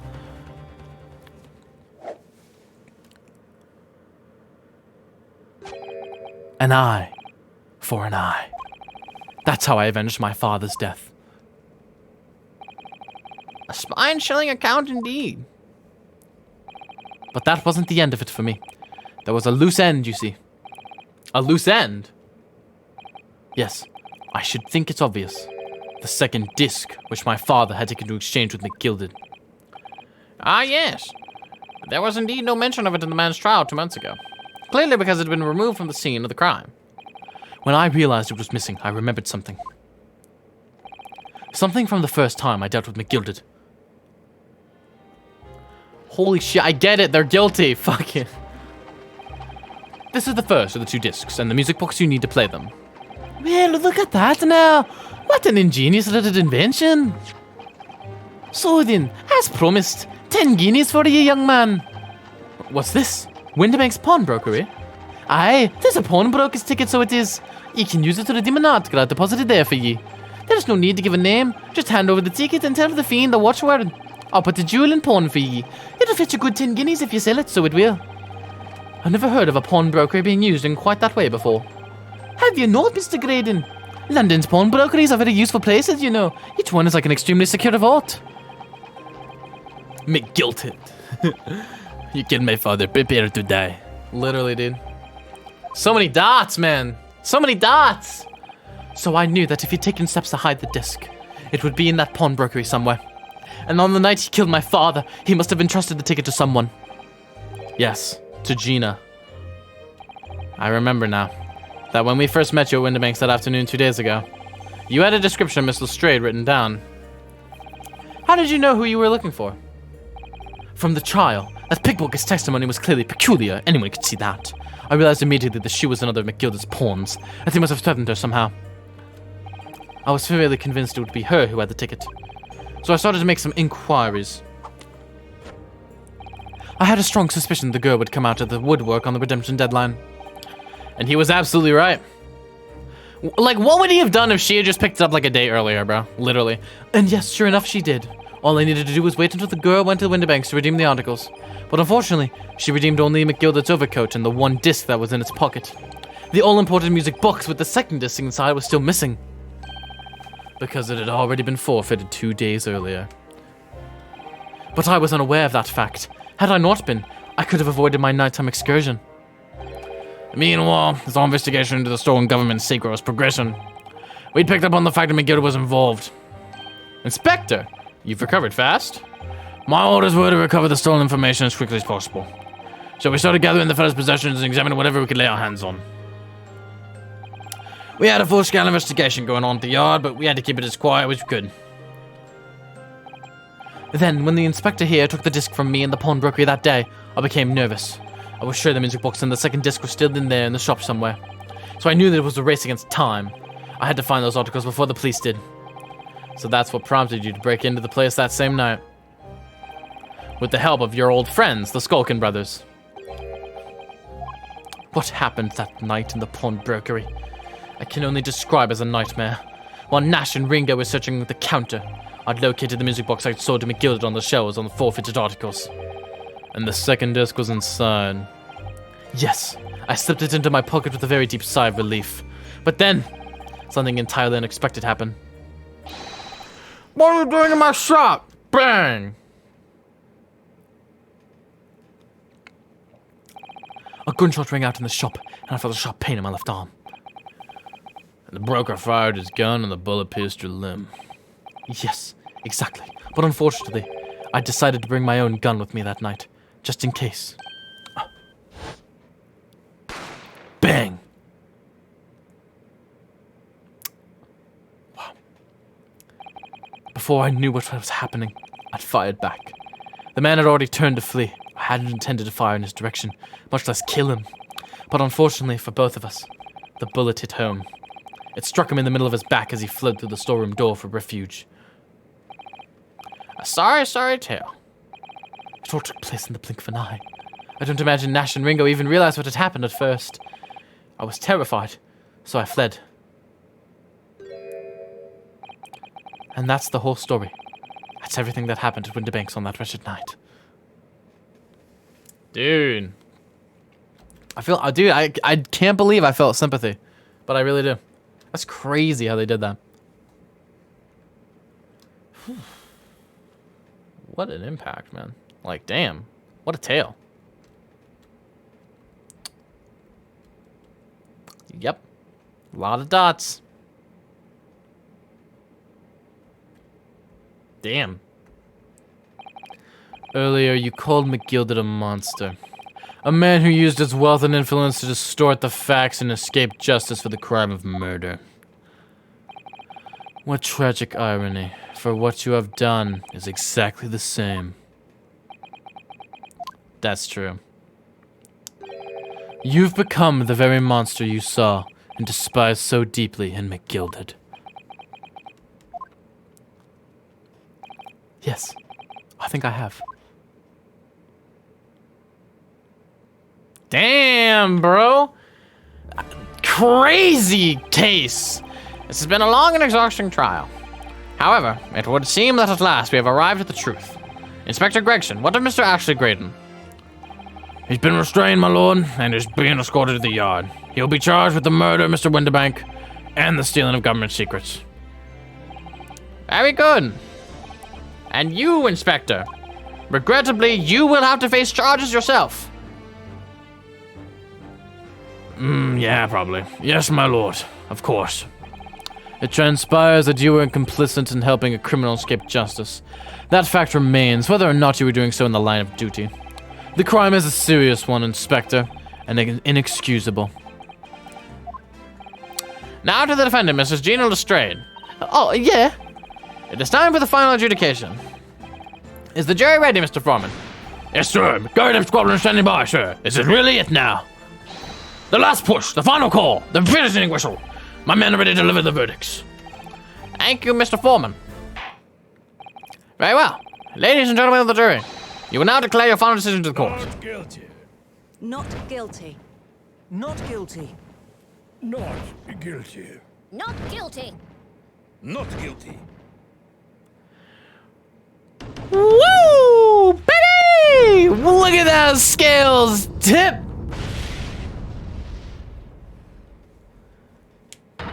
That fireball shit is really still, like, it's still really stupid though. I'm just saying.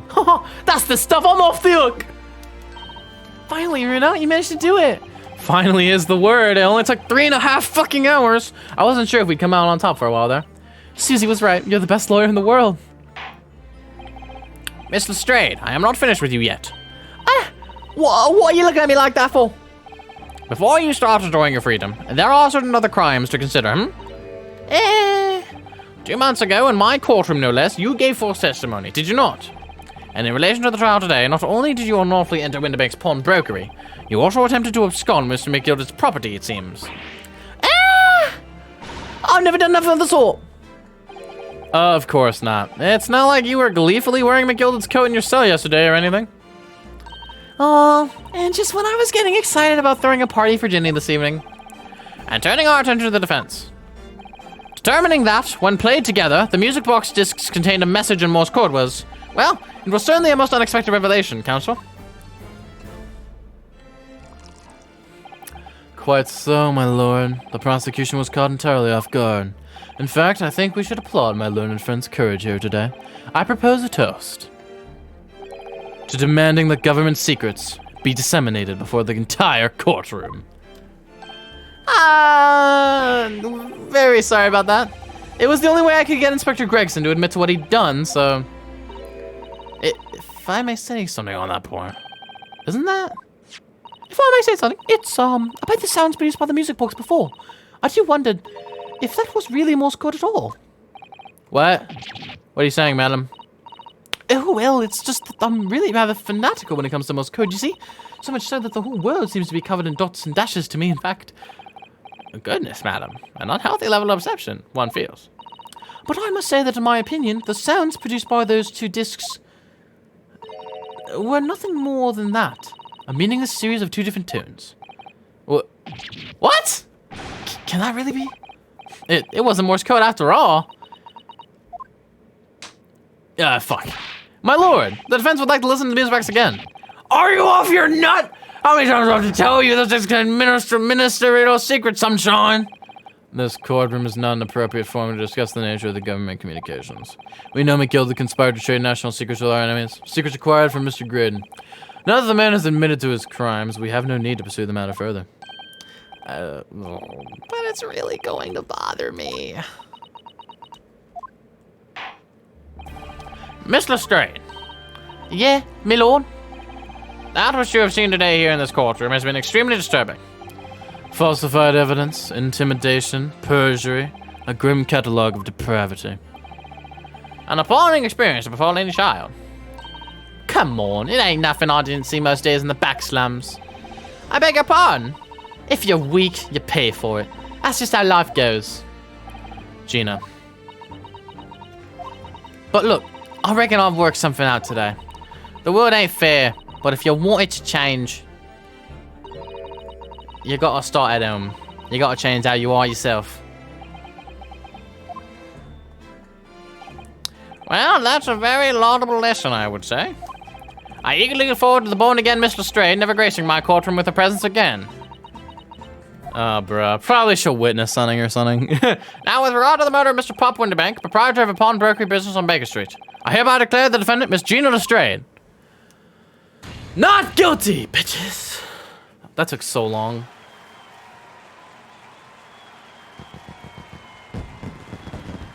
That feels really good, though. Oh, she's shooting fireworks!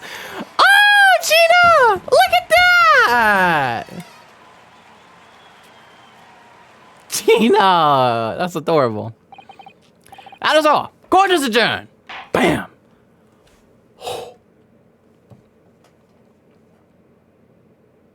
Oh my god. They're gonna kiss!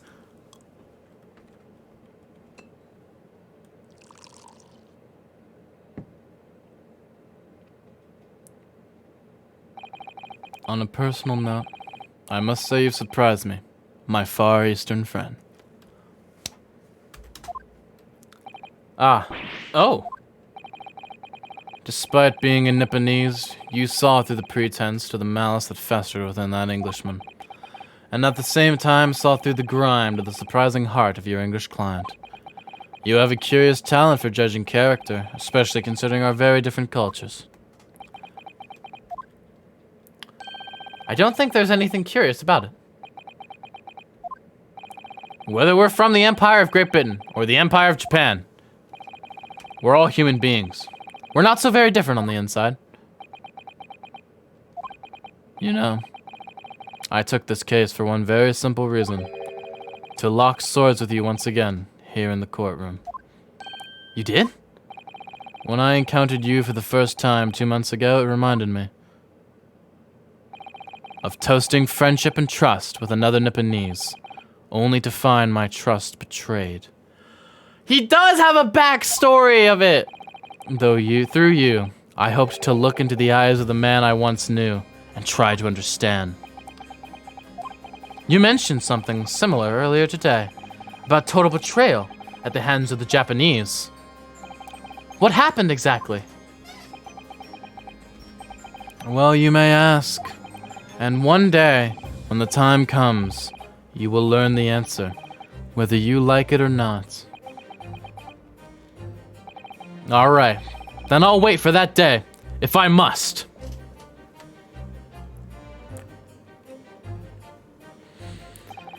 Coming to be known as the Reaper of the Bailey, and my retirement from service 5 years ago, it gives me cause to wonder if our meeting has some deeper purpose.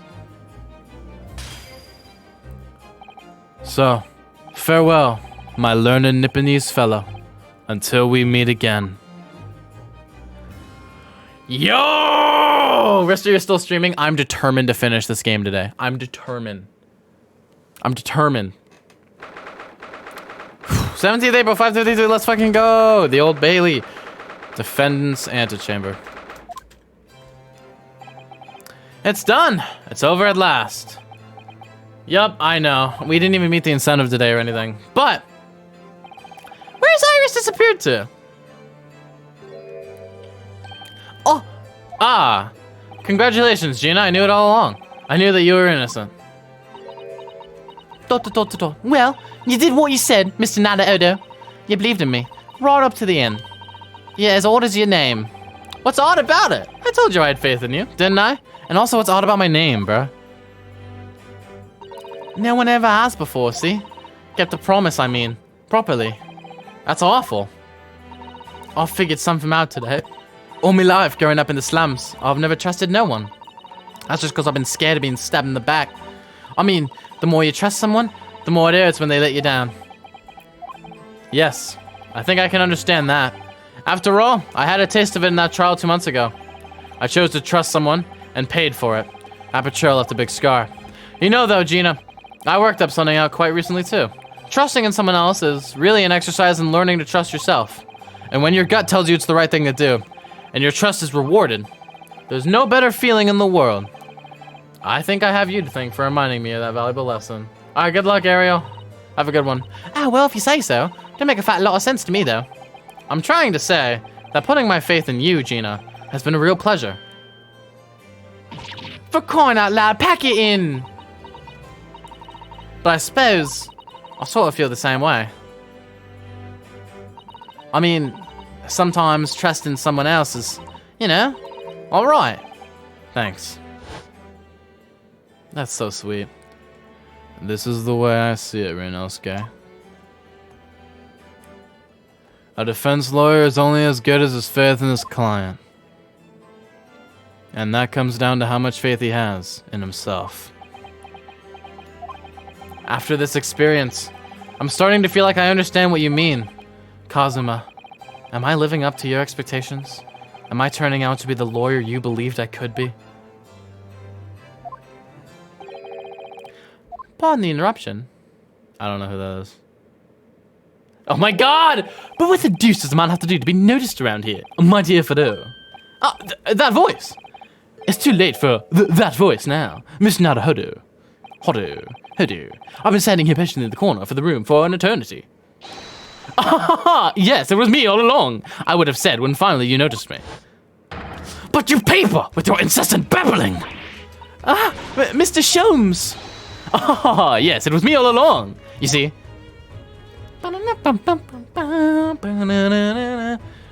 Quick change! I'd assumed you'd been taken back to the hospital, to be honest. Indeed I was, but I managed to escape again. Oh. I happened to be aware of one or two foibles of the doctor who was tending to me. I merely made my knowledge of them known to the man, and he happily issued me with a leave of absence. How very above board. But enough of my adventures. That was a fine victory, Miss Naruhodo. Your tireless efforts justly rewarded, I feel. Congratulations are in order. As a close friend, I tip my hat to you. Oh, thank you. Some great detective you are. Great at being cold as ice, maybe. Have I irked you in some way, Miss Lestrade? While you've been having a snooze in your nice soft bed, some of us have been fighting for our lives. Oh, well, that bullet did cause me to lose a substantial amount of blood, it's true. So I've indeed been feeling somewhat cold. Not perhaps as cold as ice, but, well, have a feel. Touch me. Could you take your hands off my neck, please, Mr. Sholmes? And, in some way, I suppose, congratulations are in order for you too, Miss Lestrade. What's that supposed to mean? Why was I half-hearted? Well, naturally, it isn't my intention to alarm you, but... an acquittal in the trial with that particular prosecutor is perhaps a little, precarious. Oh, well done, Mr. Sholmes, not alarming in the slightest. Oh, the Reaper, you mean? Because anyone who's found not guilty in a trial, he was worked up and winds up dead anyway, is that it? The very point I was trying to make. As exemplified by the fate of Mr. McGilded, in fact. Ah, but of course, I pay no attention to such irrational drivel myself. Yeah, well, it don't bother me. Oh, really? Of course not. The way I see it, the Reaper's a bit like him upstairs. Him upstairs? You mean, like God? Yeah, him upstairs knows what, right? He knows what people are like on the inside. He won't have got the wrong end of the stick. There's some cows like that bog trotter what are rotten to the core. At the end of the day, him upstairs makes sure they get what they deserve. I suppose that's one way of looking at it. Divine justice is one thing, though. The Reaper taking matters into his own hands and claiming lives is another. Well, I ain't like Mr. McGildas of this world, so I ain't scared. I got principles, see? A trait in which you becomes to be admired, Miss Lestrade. Oi, just give me a rest, alright? As I was saying, congratulations are in order. The news of your acquittal was very welcome news to me indeed. Let me express my heartfelt congratulations, Gina. Well, there you are, Hurley! How long have you been there? Honestly, I went to the main entrance especially to meet you there. Ah, Iris, my dear, I do apologize. But wait until I tell you what happened. The pair made utter fools of themselves. What happened? As you know, I have a penchant for disguise. I was hiding in this room just as a bailiff. But these dolts didn't notice my presence at all. They had no idea. Can you imagine, Iris? Would you credit it? I'm not sure, really. I beg your pardon. I'm sorry, Hurley, but you just don't have the weighty presence you seem to think you have. In fact, you really ought to be careful about that. It's going to land you in trouble one day. I'll be careful. Ouch. Anyway, it's such a shame. I was so hoping to throw a party for Ginny tonight, but you won't be able to come, will you? Don't look like I'm going to be going nowhere for a while. Yeah, the Judge Patter. I got stuff to make amends for, apparently. All them offenses. What was it again? Breaking and entering and taking the book trying to stuff that was in the lug, blah, blah, blah. Yes, I think you'll find that basically, being a pickpocket is the main offense. But diving ain't an offense, it's a job, innit? I don't think so. Still, it got me thinking, all this. Maybe I should start looking for another line of work. I mean, you didn't start off as a lawyer, did you, Otto? Well, no, but I was never a pickpocket. Well, anyway, I reckon I can make a change. I'm going to do something for all of them lot like me from the slum. Something that makes a difference for them.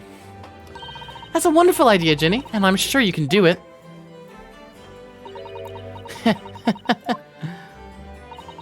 What is it?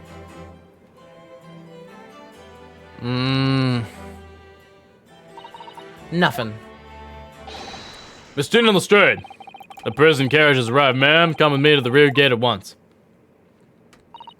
Right. Well, looks like I'm off then. Yes. Goodbye, Gina. And good luck. Otto? Yes? Say thank you. Just please say thank you one time! Ah! What was that for? I don't know. I mean, I don't know what to say, so... Ah, indeed. Perhaps the situation calls for a phrase hitherto missing from your vocabulary, Miss Lestrade. On occasions such as this, I would recommend a simple thank you. Oh. Oh, yes. It's good advice, Ginny. Right, I see. Well... Come on.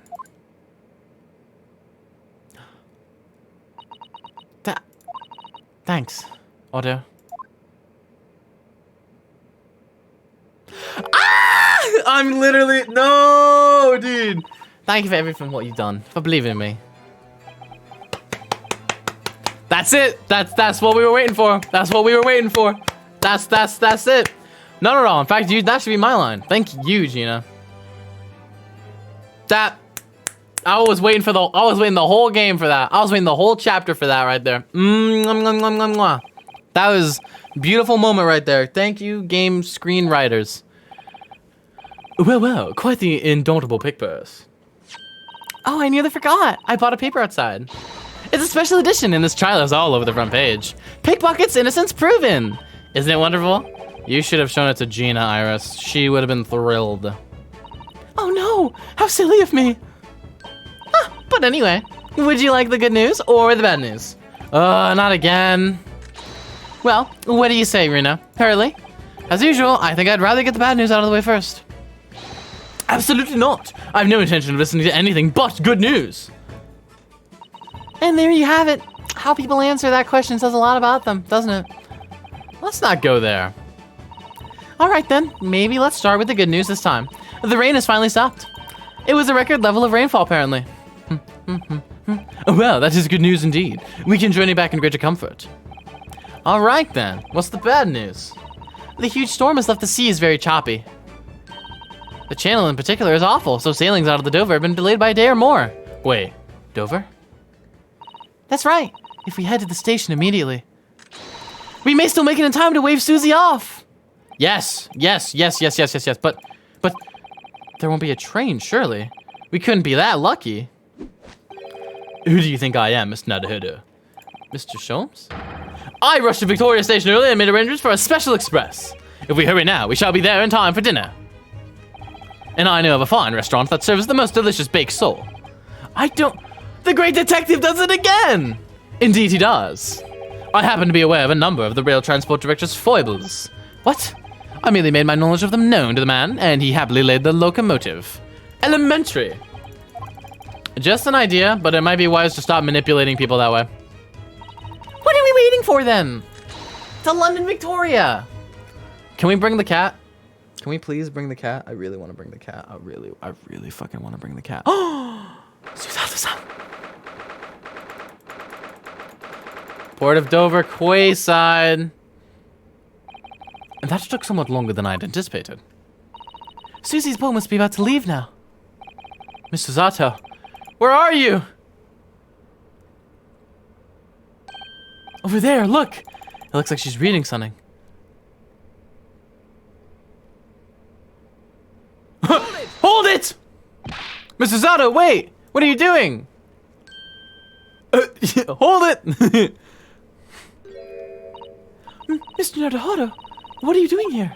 We came as soon as we could after the trial. I mean, we heard that sailings were being delayed due to the bad weather, you see. Oh, I see. Then tell me, how did Gina's trial go? It went well. She was acquitted. Oh, that's wonderful. Really wonderful news.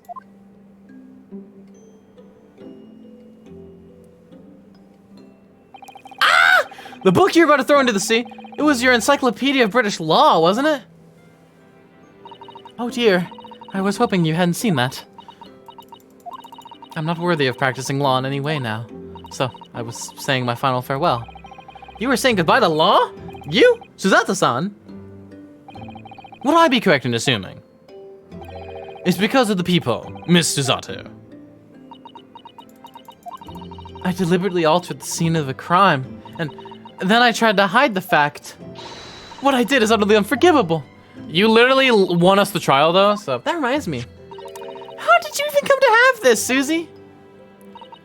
On the evening of the incident, Mr. Sholmes had invited Gina to dinner, if you remember. Oh yes, we had a wonderful time. Well, Gina gave us a little introductory lesson, didn't she? To the art of pickpocketing, I mean. Oh, that was so much fun! I stole Runa's armband. Yes, please don't do that again, Iris. That band's very important to me. Well, if it's so important, you should pay more attention to it. You didn't notice for ages. On a whim, I thought it would be fun to see if I could take the cat off Flap-O-Mat, so I put it up my sleeve. Really? Then I rather forgot about it until I found myself in Mr. Windbank's shop with it later that night. I see. And then, Six Fighter started playing Apex Legends. Bang! Oh! Mr. Sholmes! Mr. Sholmes! Leave Miss Nadahudu. Right. After Mr. Nadahudu had left the shop, I started to think. That door started to play on my mind. The storeroom door, you mean? Yes, if Gina was anywhere in the shop, I realized it could only be behind that door. And at that moment, the little device that I had on my sleeve sprang to mind. I was so worried about Gina, I simply had to know. So you used the cat Flap-O-Mat to make the peephole in the door. As captured in a photographic print of the shop. One of Iwani Hurley's had red-handed recorders. Indeed, it was of the first importance, that point. Precisely when the peephole was made, that information would prove to be Miss Nadahudu's greatest weapon. Though naturally, without proof, it would have amounted to nothing. So we all worked together to make this win possible. But when I looked through the hole in the door, The sight of that met my eyes made my blood run cold. Thoughts started to run through my mind. I remembered that trial 2 months earlier. The trial of Marion McGilden. I thought about how he had manipulated the evidence and arranged false testimony to secure his freedom. It made the British justice system feel very dark and sinister to me. And then, a terrible thought occurred to me. What if some wicked criminal was planning to do the same thing now? Because from the appearance of the crime scene, it looked exactly as though Gina had shot Mr. Windibank. Even though I was sure she would never have done such a thing. You were worried that the true culprit would try to frame her for the crime. That's right. But when I realized it would be very difficult for anyone to give false testimony in this case. What do you mean? Well, the crime scene appeared to have happened behind the door of a locked room.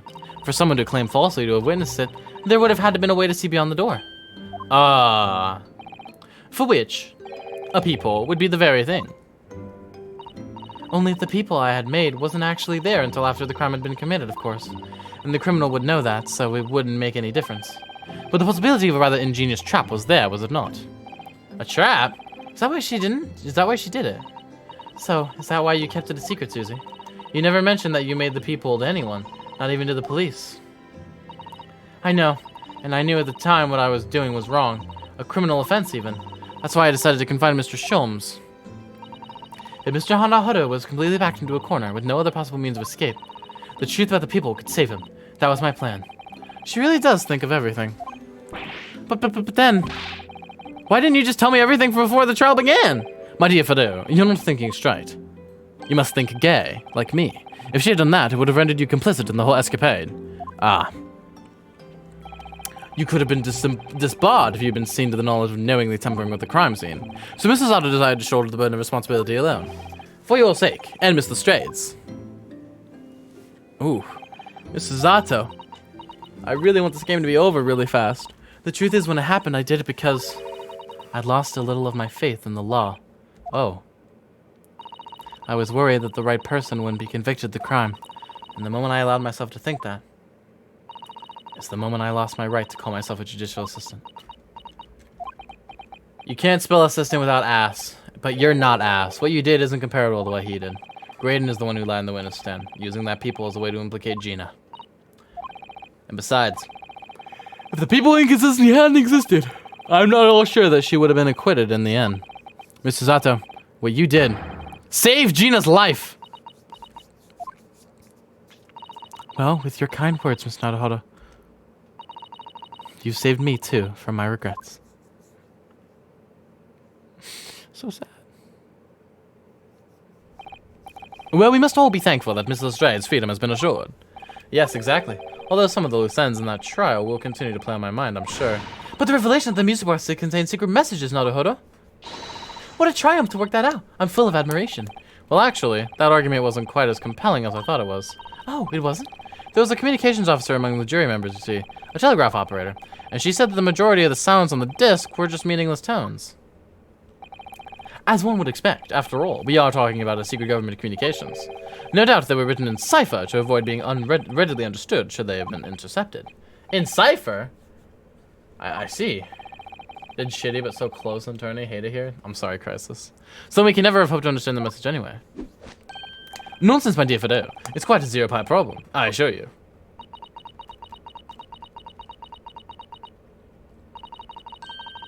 A. So. Gi. Oh, what the what? Asogi. Well, that can't be a real word, can it? How funny. Wait! Iris, what did you just say? Oh, I just said asogi. Does that word mean something to you? Mean something? Asogi was the name of my best friend! What? But how? How do you know that name, Iris? I wrote it down during the trial before, when the message was playing on the music box. She transcribed it on the fly? She really is a genius. I thought the message probably wouldn't be written out, plain Morse code, so I tried various ways to interpret it. But whatever I tried, the words just didn't seem to make any sense. That is, in English at least. Oh! It suddenly occurred to me, you see. There's more than one Morse code, not just the English variety. Various countries around the world have altered and added to Morse code to use it in their own languages. I don't believe it! Are you saying... That's right. I've only actually seen a chart of Japanese Morse code once before. But I think it's based on the Iroha pentagram, isn't it? And you mean to say that in Japanese Morse code, the message says Asogi? Yes, I think so. Sorry, but I don't remember all of the Japanese Morse code. Iris, would you let me see that? Mr. Zato, do you know it? Do you know Japanese Morse code? Yes, I spent some time studying it. Because I'm quite sure Morse code will become ever more important for the international communications. Then I might recommend, my dear madame, that you focus your efforts on the English version. Be that as it may, Iris, show me the message, please. Of course. Oh my god, is this really what I think it is? No way, right? But what can this possibly mean? Whatever is in that long sequence of supposedly meaningless dots and dashes, it's made the color drain from Susato-san's face. There's no doubt that this message is written in Japanese Morse code. So the British Empire has been using Japanese for its secret communications. I don't understand the reason why, but the message appears to be a list of 4 people's names. 4 names. The first is Kei Asogi. Kazuma Asogi. Why? Why was his name on that disc? The second is A. Shin. A. Shin? I don't recognize that name. The third is T. Gergerson. Gregson? Odd, it would seem Tobias Gregson is the 3rd man on the list. And what's his name doing in a secret government communication as well? And the last name. What's the matter, Miss Susato? It's just so strange, so unexpected. Oh, what is it, Susie? Don't keep us in suspense. The last name is J. Wilson. What? Wilson? John H. Wilson? You mean Daddy? Who is Shin, bro? Who is A. Shin? It only says J. Wilson, so I'm afraid I can't be sure. Then, after the 4 names, it reads, if I translate from Japanese, that is all 4. And that's the end of the message. Or rather, the end of what you noted down, Iris. I just can't believe it. Who would ever have thought that those discs contain Japanese Morse code? Not to mention a strange list of some disturbingly familiar names. It would appear that this particular message is a communication of some kind between Great Britain and the Empire of Japan. So, Daddy could be in Japan then. Where's Susie and Runo come from? Oh, well... Yeah, he's dead. No, it's not very likely, really, is it? I mean, there are thousands of people with the surname Wilson, and there must be lots of J's among them. Professor John H. Wilson, visiting professor of medicine from the Imperial Yume University. We can't tell Iris about that now, we just can't. This is so strange. Somehow, in solving the case of Mr. Windibank's murder today, I feel like I've rolled back a boulder at the mouth of a very dark cave. I do wonder if perhaps it's a dark cave that we shouldn't go wandering inside.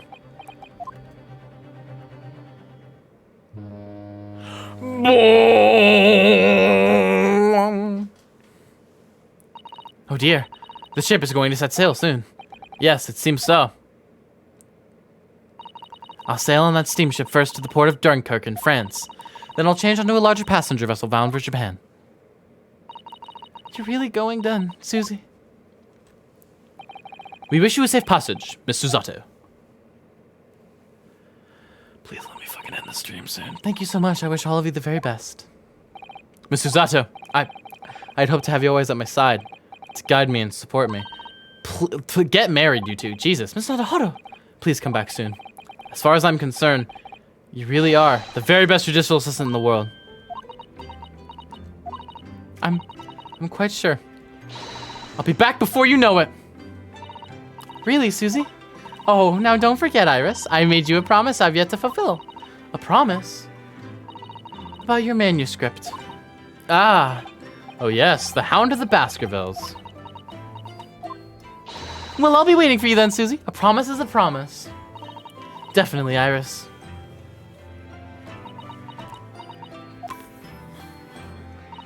Miss Nadahara, yes? Do you remember the first time we met? Yes, of course. On the SS Buria when I was dragged out from that wardrobe, still half asleep. If I remember rightly, you threw me halfway across the cabin with a Susato takedown. You know very well what I'm talking about after that. It's strange, but being thrown together as we were in that case, I somehow felt straight away that you were the perfect person to continue Kazuma-sama's great legacy. Mr. Sato. And my instincts were right. I really want to believe. No, I'm sure that... I'll be back soon. Farewell until then.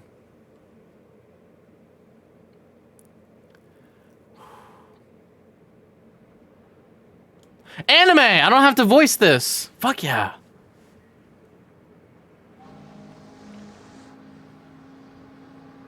Somehow we seem to have come to the end of the adventures of Ryunosuke Naruhodo. Or the first volume, at least. Ah, look at Wagahi! Kitty! Looking back now, it feels as though fate has led me on this journey. Look at little Waggy! Look at him! Kitty! Fate led me to becoming a lawyer, to traveling halfway around the world, to meeting the great detective.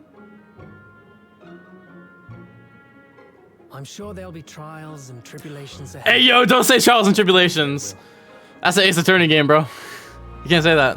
But whatever happens, I know I'll be able to turn my fortunes around. Ooh, daddy? Yo! After all, I have the greatest friends in the world on my side.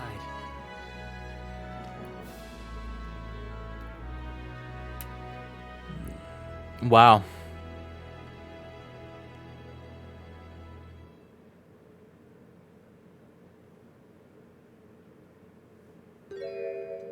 God damn it, let me end it!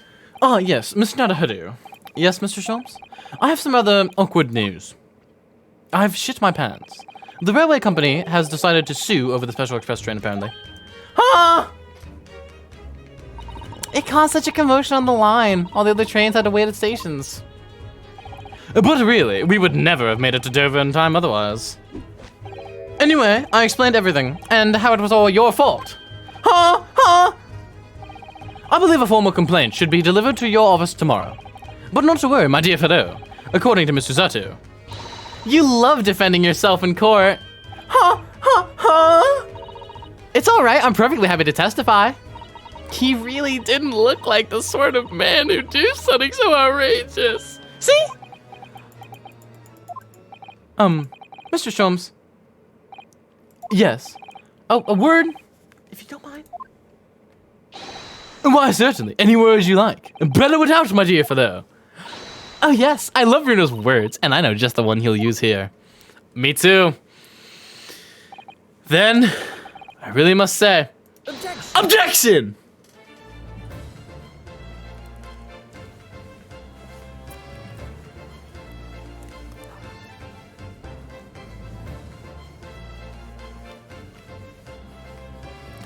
I'm finally done with this. I've beaten the first The Great Ace Attorney game, finally. It only took me like 50 million hours, bro. In the following weeks, hundreds of music boxes arrived at Baker Street from all over Europe. Something was afoot. Though it transpired, I had ordered them all myself. So I had advertised them for sale with, used by Mr. Sholmes to solve an important case. And the money I've earned, consulting Detective Worth pays a pins by comparison. That's so funny. There's a dude named Kazuya! Kazuya Mishima. I haven't slept a wink. The manuscript is due tomorrow now. When I'm this busy, Hurley usually cooks me breakfast. Well, cooks is an overstatement for some dry toast and insipid coffee. I do miss Susie and her lovely Japanese breakfasts. His theme has become, what fucking shit have you gotten me into now? We sure went over, didn't we? Yes, we did. I used to do Sunday streams for 4 hours, though, so I'm used to going this long. Witness, your testimony is riddled with contradictions. Exactly. Rarely do rare Koban coins hide under rare stakes themselves. Well, I don't know, sir. Knows his father is an innocent man. Or you calling my son a liar? Witnesses, my courtroom is no place for your petty arguments.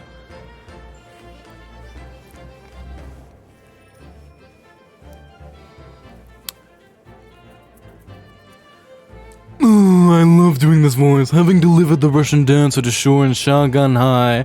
I laid fuck! But last night I apprehended an extremely suspicious Japanese national on board. I've done nothing wrong! All I did was give one guy's offspring refuge in my pocket! A man brings some kittens on board and suddenly he's a hardened criminal! It's not fair!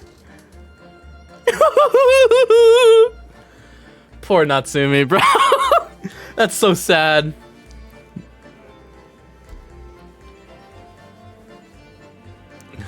That is so funny, though. Scientific investigation will be the gold standard for policing in the new age. I dream of a world governed by the tenets of order and discipline. Like a great clock, in fact, whose hundreds of parts mesh together in perfect unison. Now, if you'll excuse me, I have but 2 minutes and 37 seconds until my next appointment. Take it from me, Damon Gant 2. Probably, right? Come on. He looks like Damon Gant, does he not? Yo, Crisis! Literally, bro.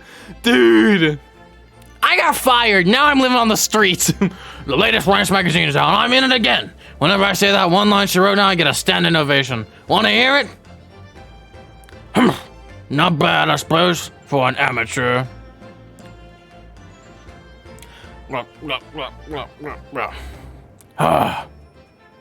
Anyways, my wife divorced me. Her ladyship puts me to shame. Gregson, my beloved.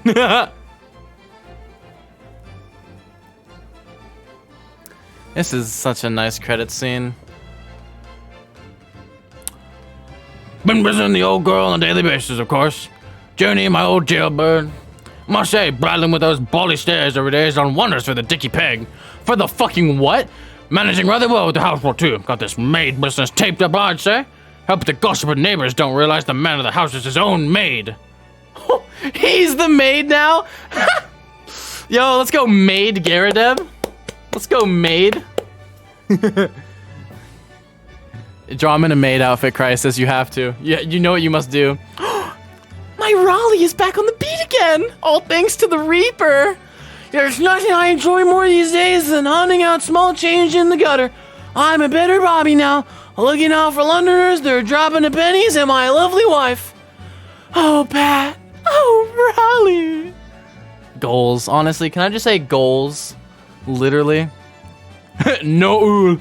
This guy's name is Noul. I'm sorry. He's probably a very nice guy. I'm sorry for making fun of your name. He'd probably look at my name and go, Rice? I'm gonna eat you. Looks like I'm gonna be doing time for a bit now. That fucking sucks, don't it?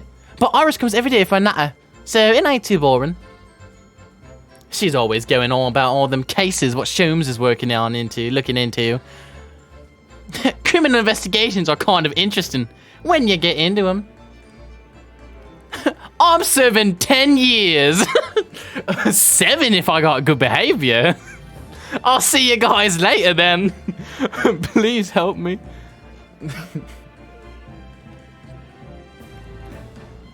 Yes, I renounced my upbringing and chose a life of sophisticated crime.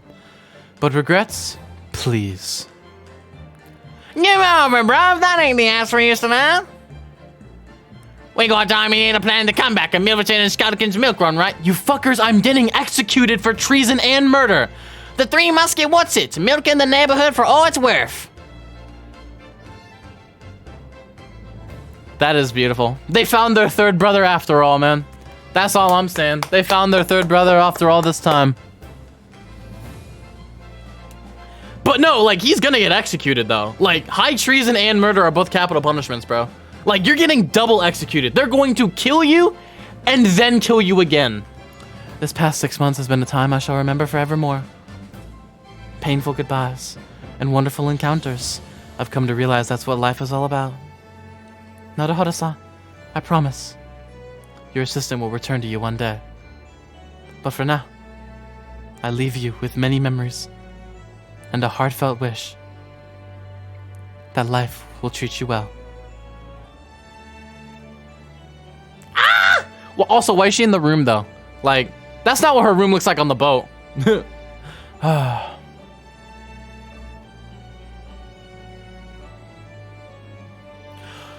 Oh! My heart!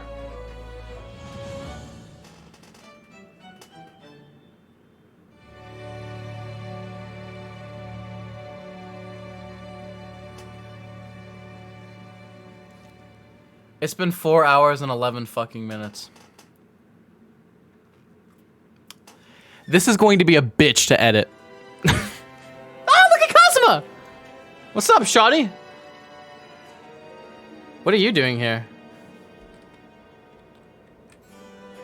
Look at them go. Bro, look at them go. Oh my god, we have more credits, dude. I'm a strip. F the credits. I'm not gonna strip. look at your boy standing there, bro. Look at your boy. He's posted up on a Tuesday afternoon, dude. We really do not. I do want to skip this, actually. I want to fucking go to bed. The Great Ace Attorney Adventures. Finn.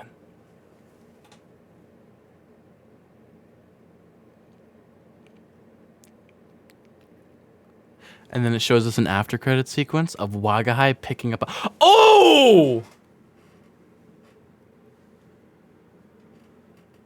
Sorry, Daddy, sorry. Daddy, sorry. Daddy, sorry. Daddy, sorry. Daddy, sorry. Daddy, sorry. Daddy. Like, no, like, how, that, my last episode, how am I supposed to pick between those two thumbnails? How am I supposed to pick?